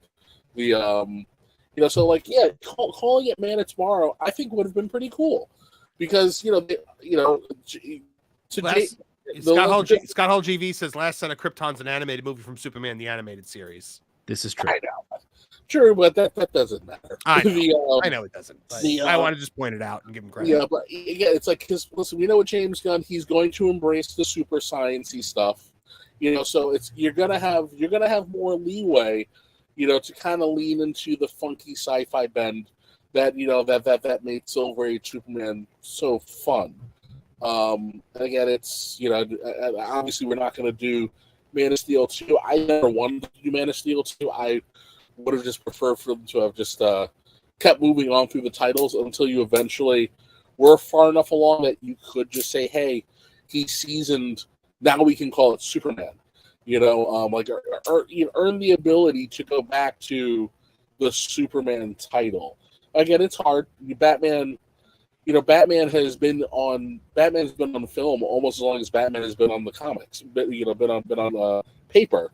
So, you are a little pressed to, I get why, we call it the Dark Knight trilogy, because, what do? You have to find a way to differentiate between all these different movies. Am I talking about something 39, 89, 2009?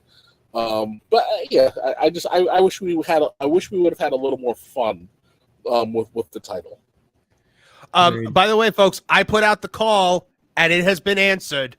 Joining us today, a hangry table. Woo! Oh.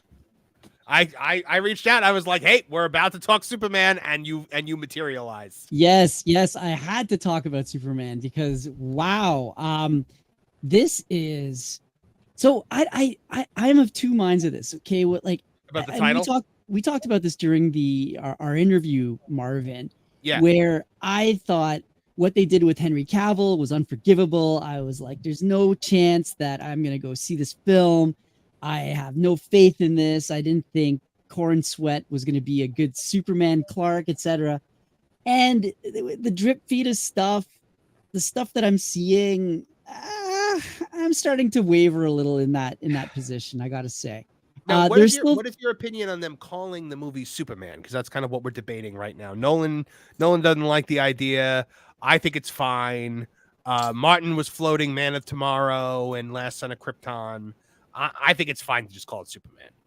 Yeah, you know what? I don't have any issue with that. I think it's better than Superman Legacy. It does not retread any of the other Superman films. And they take a page out of the Batman playbook, right? Like you've got Batman and then the Batman or the Batman movie. And so I don't see anything wrong with it either. I think it's fine. And I think it helps to solidify the message that this is a full-on reboot. This is a brand new. This is not Zack Snyder's Superman or not your daddy's Snyder's Superman. Oh, thank God.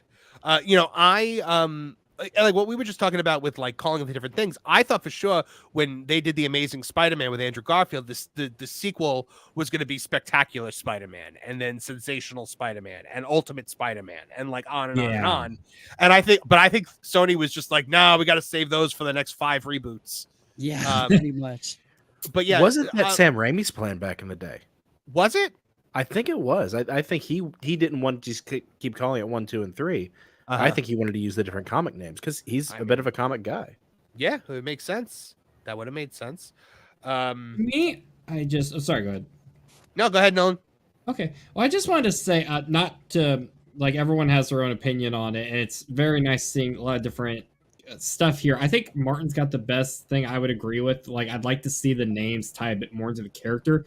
But to me, I feel like it makes the filmmakers, whether they realize it or not, I feel like, we have so many franchises these days where they get the rights to do it, and they just seem like they waste it. They're kind of disgracing, the legacy of a lot of different IP. And to me, it just comes off like when they name it something like, you name your Batman movie Batman. Now, at least back in the 80s, they were totally revamping everything. Like, that was like a groundbreaking movie at the time, like a blockbuster.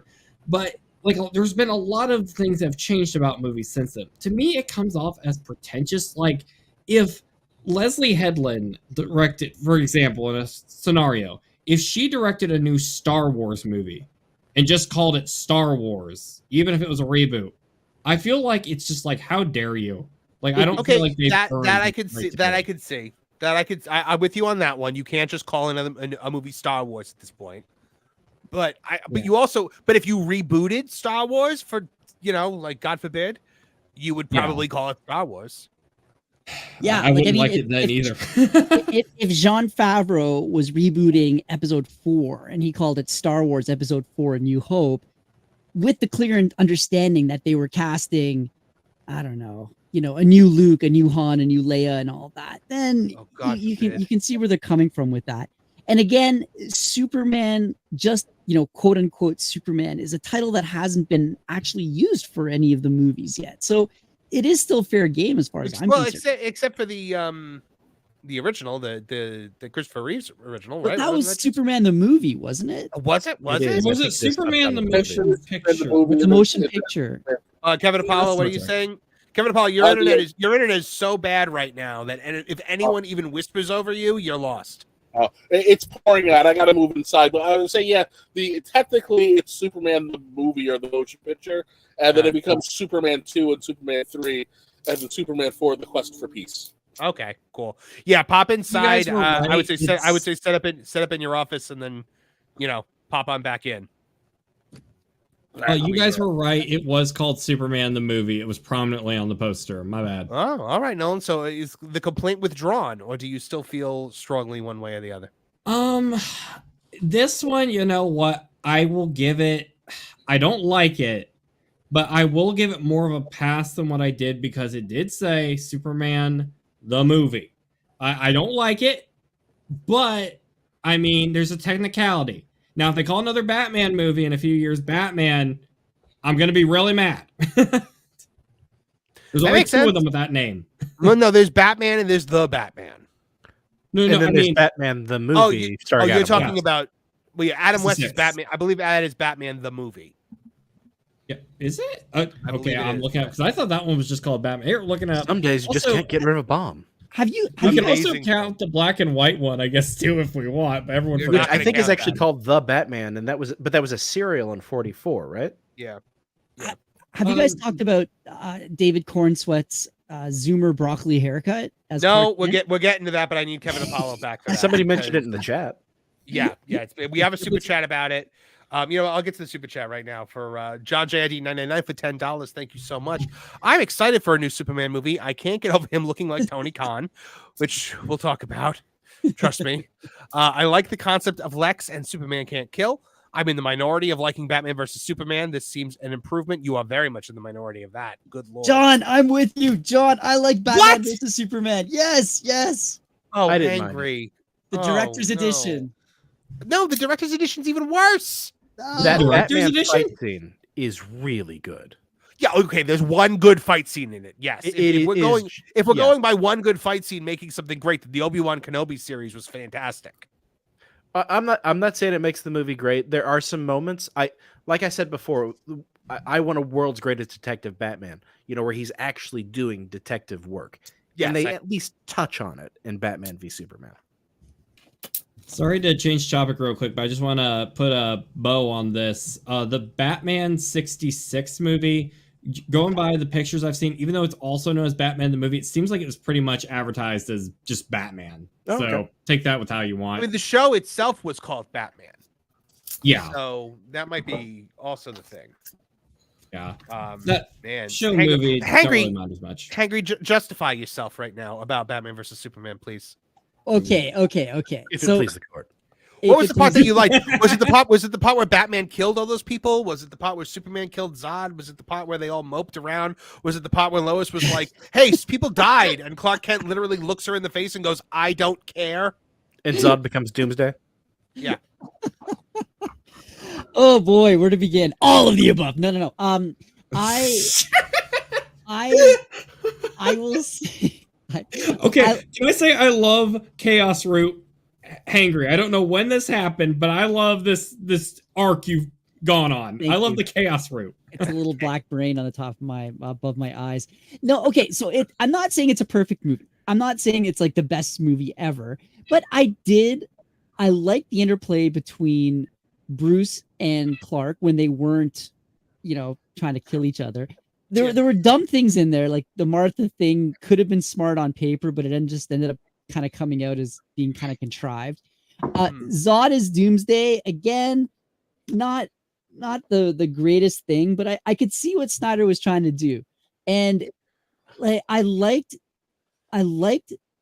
Ben Affleck's version of Batman. I thought that he played it very well. I liked the simmering anger. I liked the weariness, and I liked the fact that through Clark's inspiration, through Superman's inspiration, it pulls him back from becoming this, from the edge that he had crossed over in killing people and whatnot, because it just felt like I don't know. It just felt. But here's the thing. But where's the logic in starting off, with your first Batman story you're telling in this new universe is The Dark Knight Returns.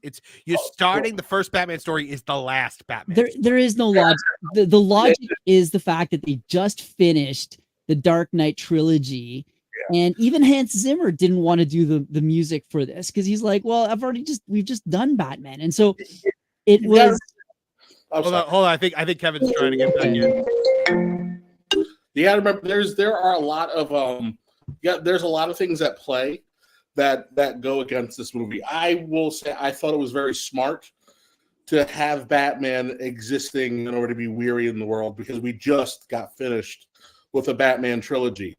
And once they weren't able to get Christian Bale, do we really want to reboot Batman almost 2 years after the last Batman movie? That did very well. And after having a really successful Batman, or do you have to kind of have the balls to go with a very different take? This Batman versus Superman has very excellent ideas. I would even dare say flashes of brilliance, but it struggles from execution, studio meddling. We also will never actually see the complete movie, because as long as the Ultimate Edition is, there's still 50 minutes of movie that we haven't even seen. Ugh. So we don't even have the actual full story. Kevin Apollo, you're a poet.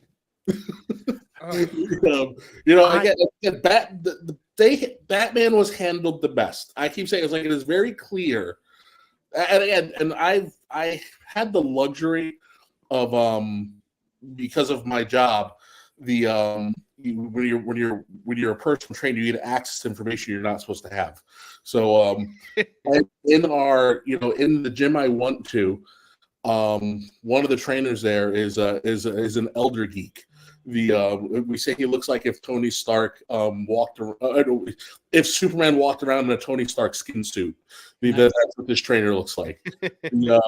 One of his clients was an executive for the WB. She was actually in charge of the Harry Potter department and got transferred over to DC.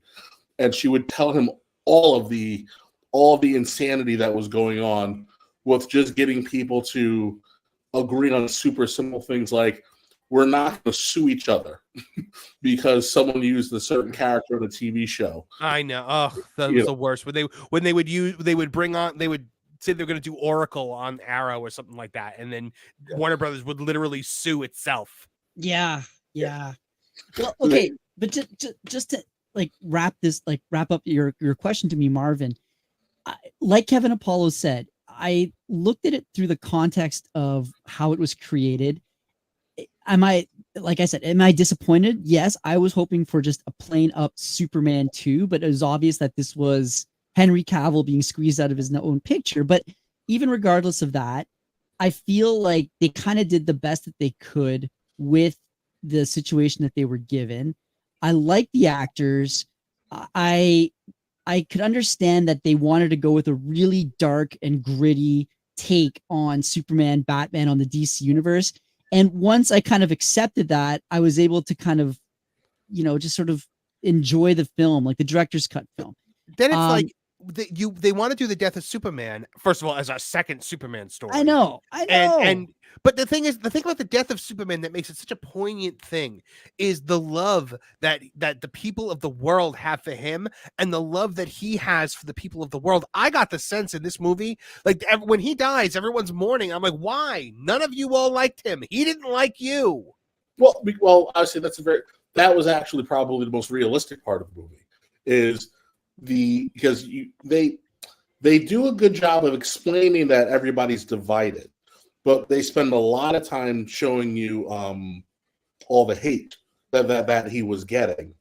So it's bizarre because it's juxtaposed to him doing all these magnificent things like saving the exploding shuttle, putting out the giant fire in whatever Latin American town he was in, pulling the ship through the ice, through the ice storm.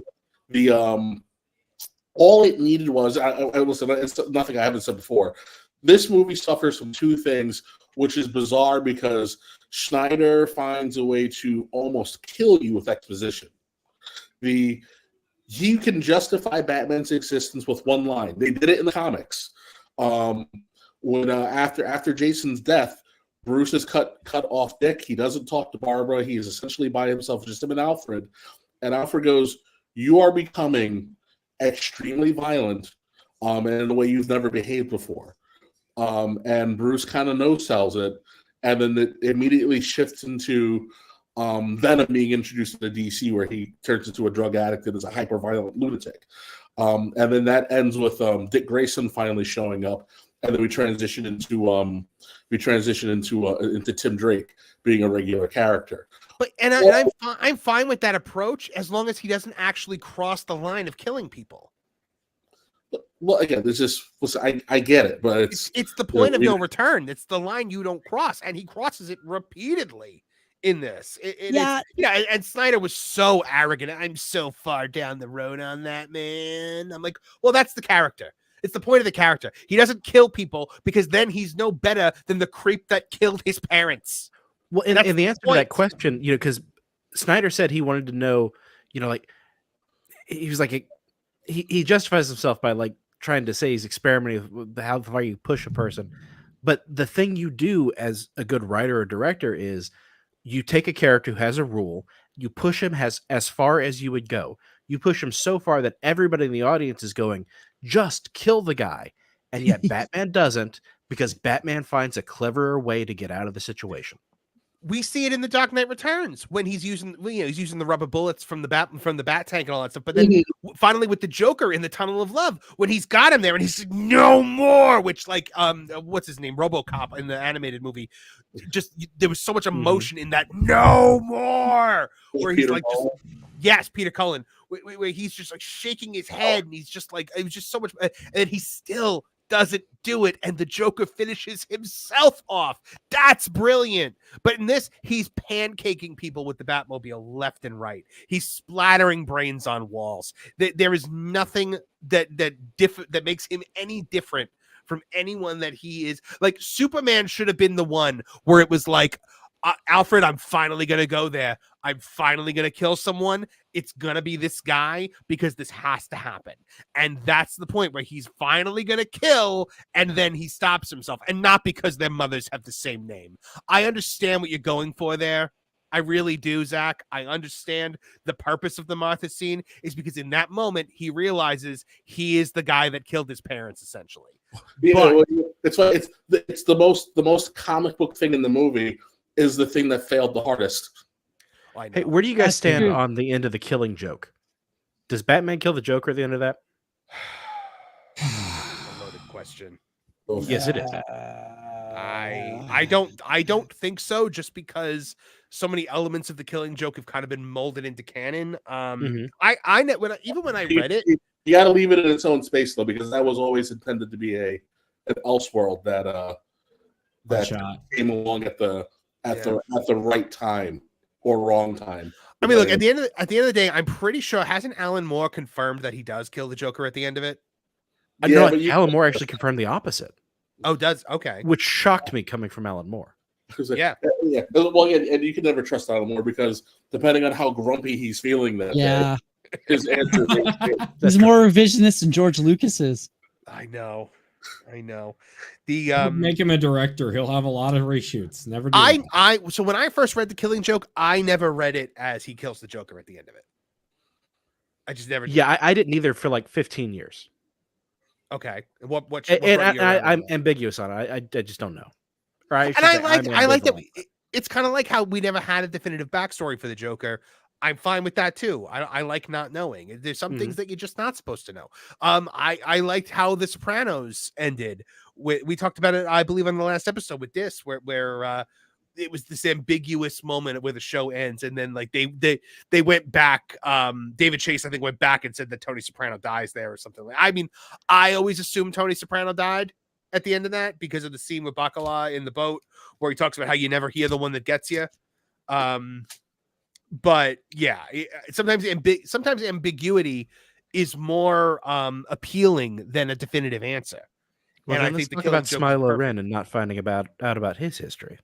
Oh, that's complete. That you cannot compare the work of Alan Moore to the work of Leslie Headland. Come on. But can you compare the work of Zack Snyder to the work of Leslie Headland? You can compare it in terms of how terrible they both are.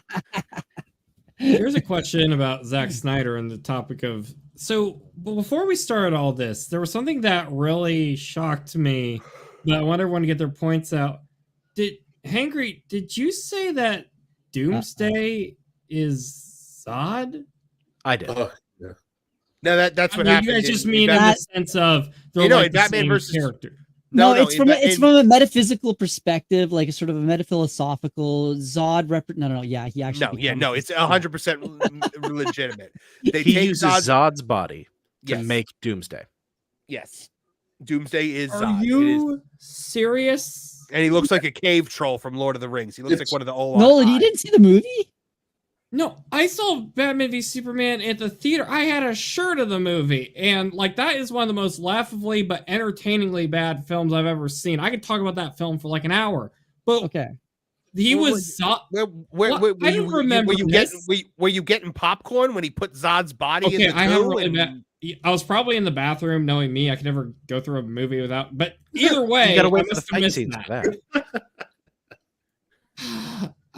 That must have gone over my younger mind then, because he gained from Zod. Okay.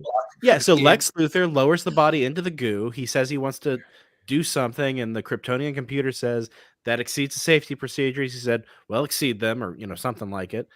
And so he turns Zod into Doomsday. Must have forgot that. Maybe I was distracted by how awful Doomsday looked in the CGI. He did. How does he look? How does he look better on Superman and Lois? He even looked great on the Krypton show. Yeah. It's again one of those bizarre things where the WB. Listen, the WB has a lot to blame for why these characters look certain ways, and just different producers want to have certain things their way. And it's like. But if you just made Doomsday look the way Doomsday looked, or just fucking use Bizarro for God's sakes, if we're believing the plot leaks and Ultraman. Ultraman is a clone, and we're going to talk about that in a second. Yeah, just can we just get to it? And can we just get to it? Why do we have to go through all these hoops? Listen, that's how Superman and Lois the last season ended. Look at that Doomsday. It's fantastic. Okay. Yeah. Oh, that was the ending of last season? I thought it ends on that. No, it ends on that shot. Okay. Why does it look like a video game? Well, because everything looks like a video game now. It's the CW. Great.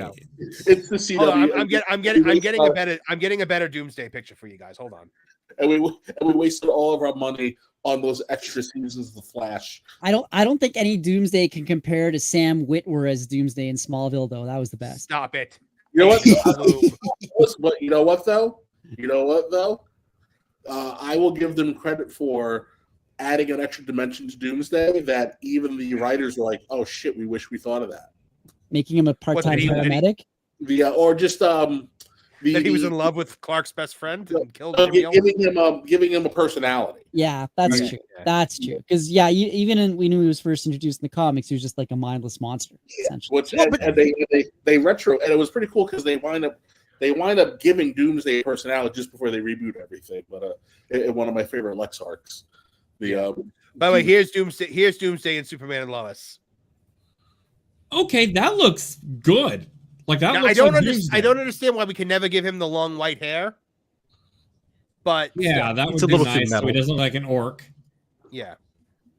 No, I like that.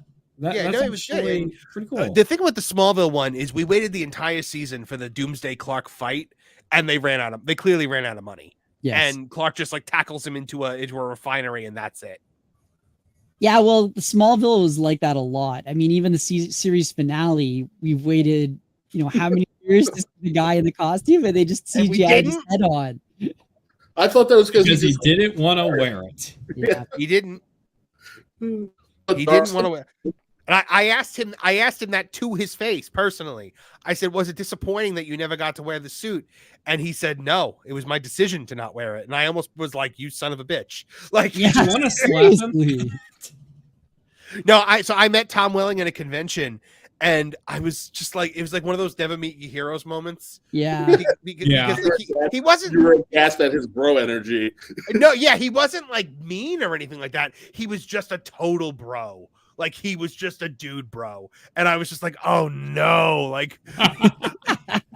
If you love Smallville, never listen to the cast talk about it. Don't they have a podcast where they talk about it. They do panels. And whenever you go to one of these panels, it's just like Michael Rosenbaum and Tom Welling talking about how much they friggin' hated being on this show. Marvin, I do have to correct you on that. I mean, Allison Mack once was talking to me about it, and she sounded so great, and she was telling me to go and join this club, and they had all sorts of really fun stuff there, and you could yeah. She talked to you about getting a tattoo that really, really hurts. Yeah, exactly. We have this new way of doing tattoos. Good Lord. All right, so have you heard Rosenbaum talk about that? No.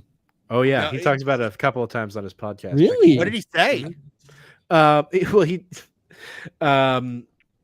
couple of times he talks about how weird it was. She came over to his house one time, after filming had wrapped on the show. I heard this with the guy, right? And they're just like, we're hungry. He's like, what? And so they make themselves a meal at his house, just weird stuff.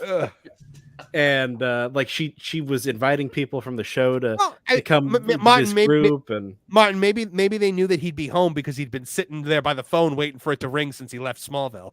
There you go. All right, go ahead. She would try to bring people from the show to the meetings. Yeah, and he says that he tells a story about she's kind of pitching this thing, and she walks off, and he turns to Welling and he goes, "Sounds like a cult to me." I know Kristen Kreuk was originally named in this, and that I guess never really came to anything, right? Also, the chick who played Kara was kind of Laura Vandervoort. Yeah, how do I remember that? I think she was kind of interested in doing it, but like didn't have any money, so I was like, I'll check it out sometime. Right, never right, did. right. I have a quest to meet like all of the Smallville cast except for Lana. Wait. There shouldn't it be especially Lana? No.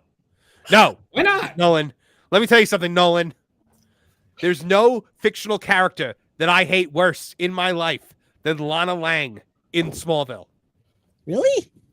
Oh But my she god, was the best she's part of the terrible show. on that show. She's the worst. She distracted you from the awful garbage writing. At least we Oh had my god, every episode was Lana has a stalker. Every episode was her just getting indignant with people. Clark, who the hell do you think you are? Marvin, I see your Lana and I raise you Felicity. Oh, You got that. No, Felicity at least had a couple seasons though where I loved Felicity. Really? But no, yeah, when Felicity first showed up and she was the smarmy sidekick, like, but like the Oracle character, I was fine. Once she started dating Oliver, that was that was where I drew the line. Felicity was the herald of the end. The apocalypse. When they killed off Laurel and her last words were I ship Olicity. Yeah. We were all like, what? But let's talk about this David Cornsweet movie for a little bit here. Let's see. Alleged plot details revealed. This comes from our friends over at That Park Place, written by John Trent, editor-in-chief over there. We love John Trent over here on this channel. Alleged plot details have been shared. This comes from a Twitter ex-leaker by the name of Rejected Scooper. He said, other superheroes are edgy and kill when necessary. Superman is an outcast among them for his optimism and no-kill rule, and ultimately inspires them to change their ways. Now, right away, I like this. I like it. What do you, Kevin Apollo? It's silly. Has he only been Superman for 5 minutes? Superman is the first. The other heroes started popping up because Superman, if you don't count the Justice Society, the Superman is the first. So Superman set the rule that everybody else follows. The only person who's supposed to be an outcast is the Batman, because half of them don't know if he actually exists or not, and he's this hyper-violent vigilante who only comes out in the dark. So this is kind of irritating to me that we have people killing willy-nilly, and this and it's the big guy who sets the standard for everybody, who's kind of an outcast. Hangry, what were you going to add to that? I agree. I can see what they're trying to do here. They're basically taking whatever happened to Truth, Justice, and the American Way and making an entire universe out of it. I think that you've got all these characters, like that's why you have the Authority. Everyone, when they first announced they were going to have the Authority in Superman, they were like, what? And so this is why, because you've got a group of heroes who are basically, it's like the boys universe, are running around killing everybody. But then Superman shows up, and he's the one who's supposed to guide them to the light of being a proper superhero and a role model. So I love that idea. That also has shades of Kingdom Come, and I can see maybe that's why they went with the particular symbol on his chest. But again, the criticism we had of Batman versus Superman, it feels like they're putting the cart, like they're doing this stuff too quick.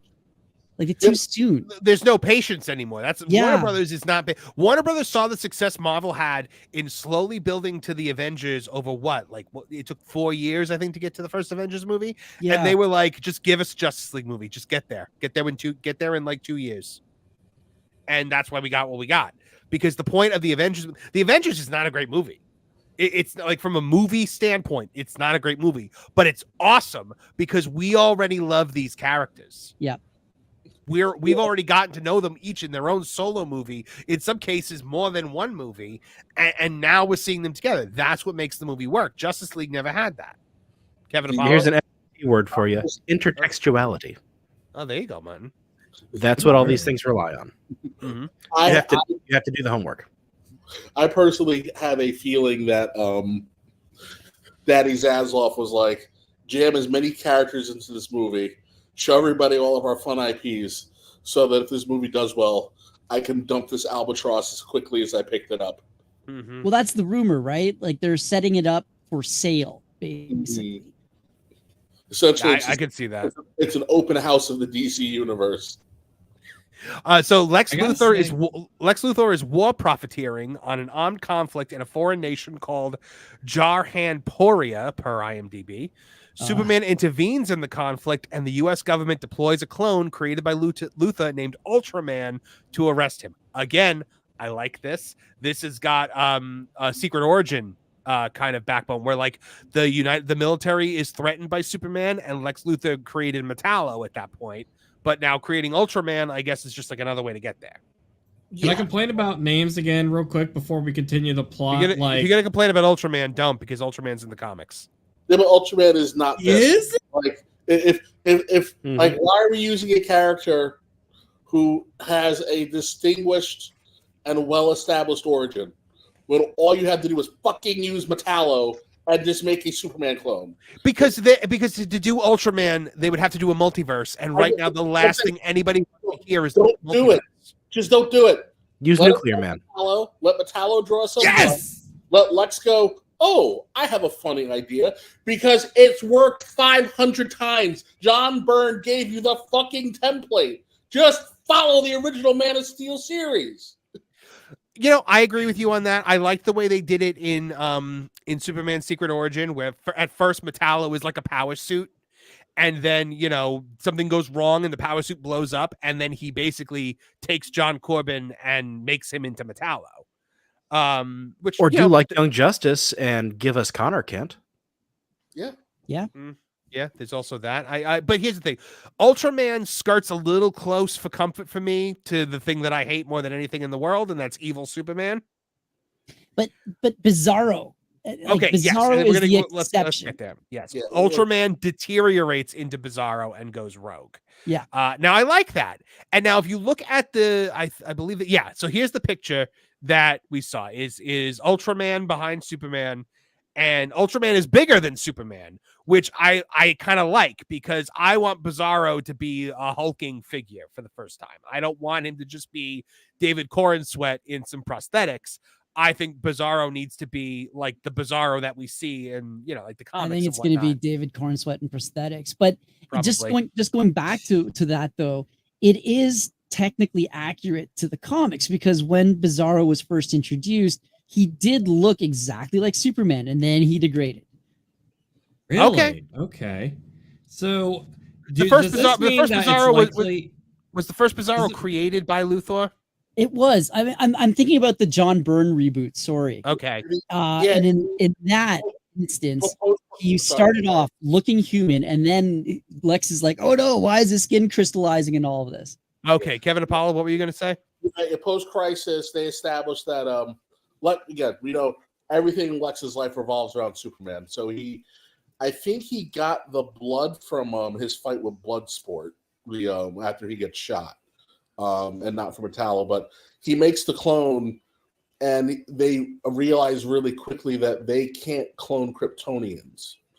So every time he tries it, the clone breaks down, and then he thinks he finally got it right, he has the Superman running around, and then he breaks down and turns into Bizarro, and this particular Bizarro. The only thing that Lex got right is that this Bizarro doesn't destroy itself, I think. No. This Bizarro, this Bizarro fights Superman, and something from his DNA fixes Lucy Lane's eyesight, and then it's when Bizarro comes back. It's Bizarro number 2 who doesn't blow up. Okay, that makes sense. So then it says, Superman and his super friends must stop him while Lois Lane and the Daily Planet staff work to expose Luthor for his crimes. Movie reportedly ends with Superman revealing his identity to Lois, Luthor avoiding repercussions for his crimes and announcing he's running for president, and Supergirl arriving on Earth, plus other DCU setups like the Engineer getting recruited into the Authority. I don't hate it. I like Bizarro. I think Bizarro could be fun. A fun way to do. I think that again, Superman and Lois just did Bizarro, and Bizarro deteriorated in Doomsday, so they kind of took it a step further than that. Did you guys see how Bizarro looked on that show? No, I didn't. I'd like to see. I'm seeing if I have a picture of it. I know I have a picture of. He looked like he'd gotten a lot of knives to the face, or like knife. Yeah, like that. That's kind of like what he looked like in the beginning. That's pretty cool, actually. I gotta say, It was though, good, I'm but with you, I like- Marvin. Like, Well, no, I like that I he like came from this idea. Bizarro.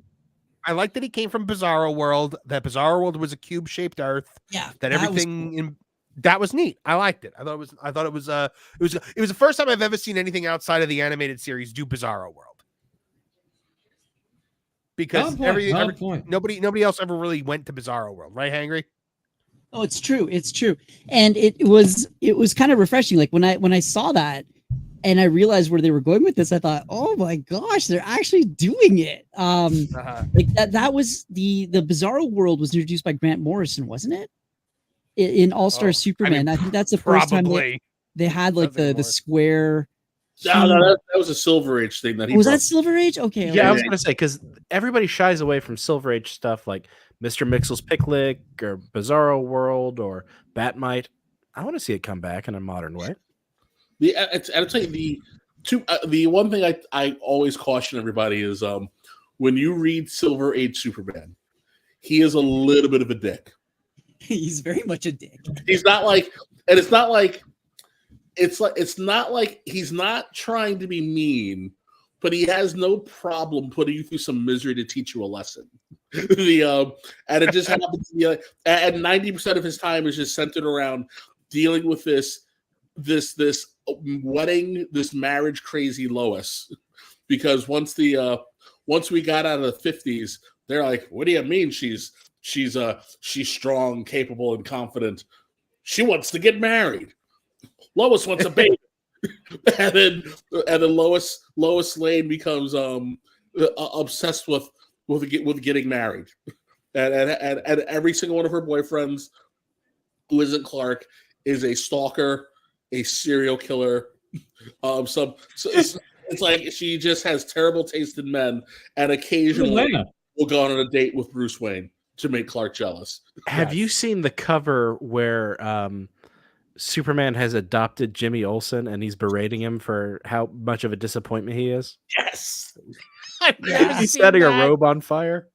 Oh, one of my favorite covers, and it actually happens in the story, which is rare, is it's Jimmy Olsen gets Atlantean powers, and he's battling Aquaman, and they wind up in a desert, and they both need water, and Superman is just pouring the water out into the sand while lecturing them.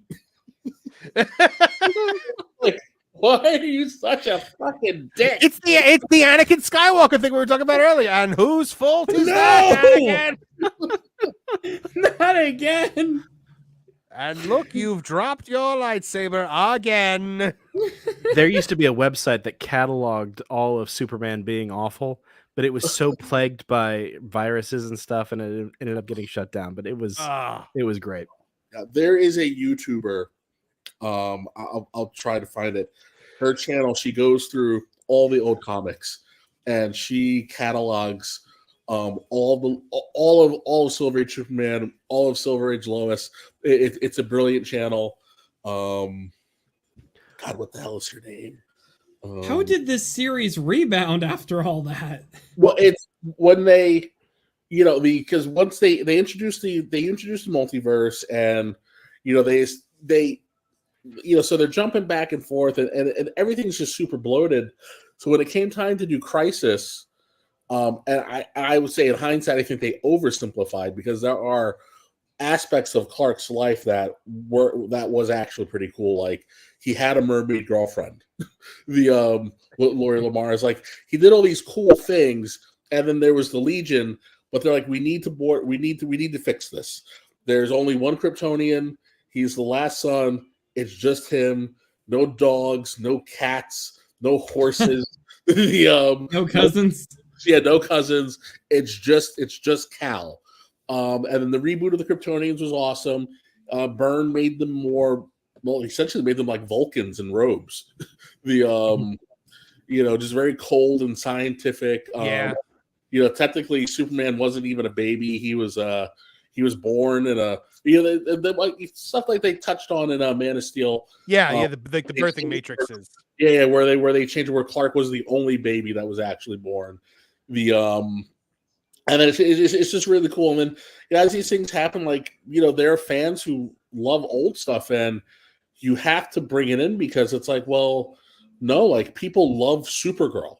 You can't not have a Superman who doesn't have a Supergirl. And then, they did a pretty cool thing where I think she was like proto matter from a birthing matrix, and because Superman touched the ship. Was that the one from the Death of Superman that Doomsday punches and turns into like putty? Yeah. That's why she turns into putty. I remember when we first became yeah. When we first became friends, Kevin Apollo, you said to me, he was like, "Hey, you really want to take a wild trip? Go on Wikipedia and look at the page, read the page for Supergirl." And I was like, my brain, because it's just so convoluted. Well, they were so desperate to live up to the last son of Krypton, as in like the only Kryptonian who was still survived was Clark. And so that's even with Superboy, the introduction of Superboy, he wasn't originally half of a Lex Luthor clone and half of a Superman clone. He was cloned from some random dude at the cloning facility, Cadmus, and then they transferred his Superman's bio aura to him. So he was basically a normal human with telekinesis. Yeah. What? I do want to say this. Was it tactile telekinesis? I believe it's called. Go ahead, Martin. I want to say this in defense of post-war Silver Age DC. They were just trying to keep up with sales. I mean, they were doing great compared to today. But Lois was marriage crazy because romance comics sold really well back then. Yeah, Archie. It's the same reason they put monkeys on every other cover back in the day, because monkeys spiked sales. When they did DC apes or Marvel apes. Can the apes be vampires? Did the ape come Why from not? Krypton as well? Oh my god, I remember reading Marvel apes. I don't remember if the ape came from Krypton, actually. Wait, the fact that you had to stop and think about that concerns me. Like, they might have actually done that. Well, because the horse was magic. The horse. There's a horse? Yeah. Oh, yeah. The horse, Comet. But Batman has a horse, too. He was. But again, It's a guy who. It's like some kind of mythological guy who allows himself to be transformed into the horse. And he becomes. If this was done today, it'd be some creepy. There'd be some creepy. What the hell's going on here? Thing. It was Peter David reintroduced like a horse type of guy in the Supergirl comic, the Protoplasm Supergirl one, and it kind of got all weird. Oh boy! Oh my goodness! Oh boy! I think I'm gonna need to read that. There's a lot of horsing page. around there. There's so much Silver Age craziness for you to discover, Nolan. That's gonna be my new YouTube channel, reacting to the Silver Age. We have seen David Cornsweet now as Superman and as Clark Kent. Let's take a look at Superman. So as we see, we've got the Kingdom Come logo. We've got now look. I know not enough for Kevin Apollo, but he does look like he's bulked up a little bit. Casually Comics. Sorry. What was that? The YouTube feed. It's Casually Comics. Oh, okay, cool. So Kev, I know you're gonna say too small, right? I mean, listen, I will acknowledge that the suit looks like dog shit on him because we live in a fix it and post world. Yeah. However, I will also say that they invented the perfect technology for Cavill. Cavill's suit is webbing that grafts to your body. Also, when you watch a James Bond movie, they have 4 suits. One is for standing around and talking. One is for like when he has to swim. One is for an action sequence, and one is for driving. They're designed so they all look good no matter what's happening. Mm-hmm. But I'm like, wouldn't it be cheaper just to build suits for the situation than spend tens of thousands of dollars to make it fit? You're like, listen, it's to me, I'm like, this is embarrassing. Superman should look like Superman. I'm sorry, dude. After Henry Cavill, you can't show up looking to work like you just started lifting 2 days ago. I'll even go back. I'll go further back. When they announced that Chris Evans was fucking Captain America, I will never forget it. I think it was like 5 weeks later, he appeared on G4 at Comic-Con, and he looked like he got exposed to a gamma bomb. So big. Yeah, it's called steroids. Yeah, like he looked like he wanted to explode out of his skin. I was like, well, clearly he used his genius intellect to invent a new steroid because no human being has ever gotten that big that fast.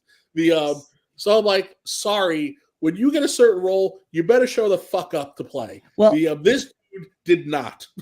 He did not. I'm hyper irritated that we have a Superman who I look like I could break his fucking back if I sneezed. But I think your cat is debating I'm just wondering. I think your cat likes the costume. Yeah, I couldn't tell if that was his cat or your cat, Nolan. But Hangry, what were you saying? I was just gonna say, like, again, how much of this is the baggy suit? Because that suit is baggy; it's not form-fitting. So I wonder if underneath that, just like what they did with Acolyte, the discount Ezra Miller guy, Kimir. Everyone thought he looked like a wet noodle, and then in the most recent episode, he's got he brings out the gun show, right? Yeah, so, his arms were jacked. Yeah. So I wonder if maybe it's just he's really like Corn Sweat's really being done a disservice by that suit. And I mean, I'm the last person to stand up for it or anything, but when Corn Sweat was first announced as the as Superman for this new movie, I posted that meme of we don't have like, Mom, can I have Henry Cavill? It's like, no, we have Henry Cavill at home, right? Like, yeah. And so it was. I didn't like it. I didn't think he looked the part. There was just something about his face that I felt was off. But you know what? Slap some black hair dye on him, blacken up his eyebrows. Okay, I can see now. I can see the Superman a bit, and so I am starting to waffle a little on that.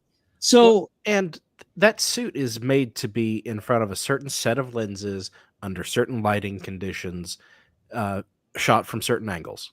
Yeah, it may look great on the big screen. We'll see. We will definitely see. I feel like when you look at the shape that Chris Pratt got in for Guardians of the Galaxy, clearly James Gunn, likes his leading man to be jacked in these kinds of movies. So we'll see what he looks like when the camera is really on. But now the thing that I really wanted to focus on is this. This dumb Gen Z broccoli. Nice. No real. Yeah, no, I don't no like cap. this He's either. straight for real. Yeah. Okay, so my dog hates it. If you can't tell. Yeah, he looks like. Here's the thing. I feel like this was done specifically to hurt me because he looks like Tony Khan. No. If you don't know what Tony Khan looks like, folks, this is what Tony Khan looks like. Oh my gosh, he looks just like him. The only thing missing is the stubble. Are you saying? Look away if you're epileptic. Are you saying that Tony Khan is Superman? No, I am not saying that. I just first of all, you're telling me that when he turns into Superman, he does his hair? Because this and this are two very different looks. When you move that fast, it really doesn't matter. That's true. When Dean Cain went from Clark to Superman, he slicked his hair back. That's different than this. I mean, good Lord. He looks like he should be telling me why his television show dropping to 500,000 people a week from 1.4 million is actually a good thing. Or how delicious Tide Pods are. Yes. Oh my God. He does look like he eats Tide Pods. He also, so there's a couple things. He's also so if what Kevin's saying, he looks entirely too small here to be Superman, but he looks entirely too big here to be this version of Clark Kent.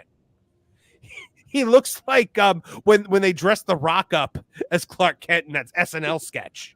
Like he's but you see what's going on here though, right? Like, okay, again, this is a frame moment, but if you look at his angle and his posture, he's doing what Frank quietly displayed, like sort of drew Clark as in All-Star Superman, where he's basically kind of like, you can't see me doing this because I'm just looking like a table right now.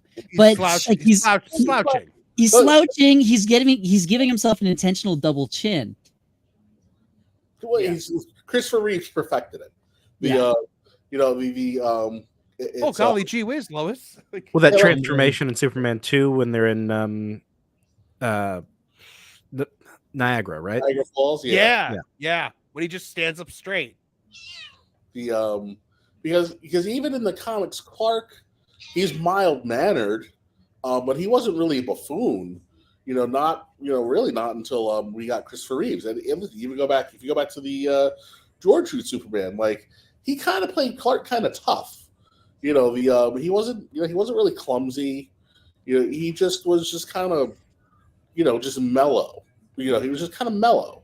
And then he would duck out when trouble happened. Well, another Silver Age thing is Clark Kent's glasses are made of a Kryptonian metal that enhances his super hypnotism ability, and what everybody sees is not what we see in the comic book. Well, I do. I love that era because I have to admit, when I was a kid, my uncle introduced me to comics, and we used to work in the store in Manhattan called Funny Business, and the owner Roger had, I think, the largest back catalog in the country at the time. It was a three-story shop, and in the basement it was just so much. So I would go through the Silver Age books, and I just would read the letter columns. Because is your cat fighting the bear right now? No. Boba came up and wanted to get in on the sitting on the couch, and she's having none of it. Oh, Kevin's cat is fighting Nolan's cat. Oh no! Well, I'm sorry, Kevin. I might not be able to beat you in a fight, but my cats could beat you in a fight. Could beat your cats, yeah. Well, she's loud and wimpy, unless she's fighting a dog. What's her name? Siren. I love the name. Apropos. Yes. Well, so when I had an apartment, and what I found out a couple months into it was, because it was an old barn that got converted, was in the boiler room, there was nothing separating the inside of the house from the foundation. So every Saturday, I'd come home and I'd just be minding my own business, and a mouse would run through. Rodents creep me out. I hate them. So my friend decided to get me a cat. When we walked into the vet's office, there's this little cage of kittens, and as soon as I opened the door, she stood up and went meow. I was like, "You popped for me like a wrestler. You're coming home with me." Wait, you chose your cat based on how like Mr. Burns chose Monty Jr. from the Greyhounds? That's why I walked in the door and she popped. She popped for me, so she came home. And all the secretary's like, "Oh, thank God, he's taking the loud one." And then I got her home, and I was like, "Oh my God, you don't stop talking." The loud ones are the most sweet, though. Yes. Yeah. All right, we got one more super chat. John JID 999 says it looks like he's going to book Lex Luthor on Rampage versus Pockets. Good Lord. Oh my God. I think that's what this Superman movie is going to come down to for me. It's like I would like to finally get a good Lex Luthor again, because that's such a huge part of the whole story. I'm hoping Nicholas Hoult will be good. I really am. I'm fully confident. He's a geek. He's a geek. I think he's gonna knock it out of the park. I'm excited for his take. I like that he does weird movies. I'm just dying for like comic. Isn't he also Nosferatu? I think when I was on Midnight's Edge, we were talking about that. Oh, is he Nosferatu? That's cool. I almost want to say he is. I thought Nicholas Hoult was in Renfield. Yeah. That was it. No, that was it. He was. Renfield was awesome. I was. Yeah, but he's playing. I like that movie as much as I did. Now I remember what it is. He's playing a Renfield-like character again in Nosferatu. Oh. Because that was the joke. That was the joke that I made on Midnight's Edge when I said that he just plays Renfields and blue furry characters. Well, so a blue furry Renfield will be his perfect form. The rumor is he was in the running for, he was auditioning for the Superman role, and so he ultimately ended up getting the Lex Luthor instead. But he's a good. I could see him as Lex. He would be a bit of terrible Superman. But all right, I kind of want to close this out now. I think we've all got to start, getting ready to. That's how we got Cillian Murphy as Scarecrow. I loved. He auditioned for Batman. Yeah. Oh, I did not know that. Yeah. Wow. Yeah, Sarah you Michelle can see his audition footage. It's good. Sarah Michelle Gellar was full on cast as Cordelia Chase on Buffy the Vampire Slayer before they decided to test screen her for Buffy. Wow. Yeah. So there's an alternate Earth. So okay, so this is our Superman, this is our Clark Kent, this is Tony Khan, and this is me dying a little inside. But thank you guys for being with us here tonight for our monetization celebration. Thank you to Ron from Follow the Bradley's Fun, to Martin, to Nolan, to Hangry, to Kevin. Oh, we got one more super chat came through. Ruben Hart for $5. Thank you very much. Said, I wish they did the Ultra Humanite Gorilla or OG version. He is his first rival. Thoughts on that real quick? That would have been awesome. I have to say, I love DC so effing much. It is just it's so fantastical. Like there's stuff like that. I don't think it would ever make sense to put it on screen. I don't think people would just ever accept it. But like when you see little things pop up, you just can't help but want to cheer. The Ultra Humanite, just a monkey with two giant brains, talking to you, an albino gorilla with a Jiffy Pop head, quoting Shakespeare at you. Well, sounds like Mojo Jojo. While waxing philosophical. Ooh, I'll sign up for that. Again, God bless Justice League and Justice League Unlimited. Yes, that me a world where I had the Ultra Humanite. The very best.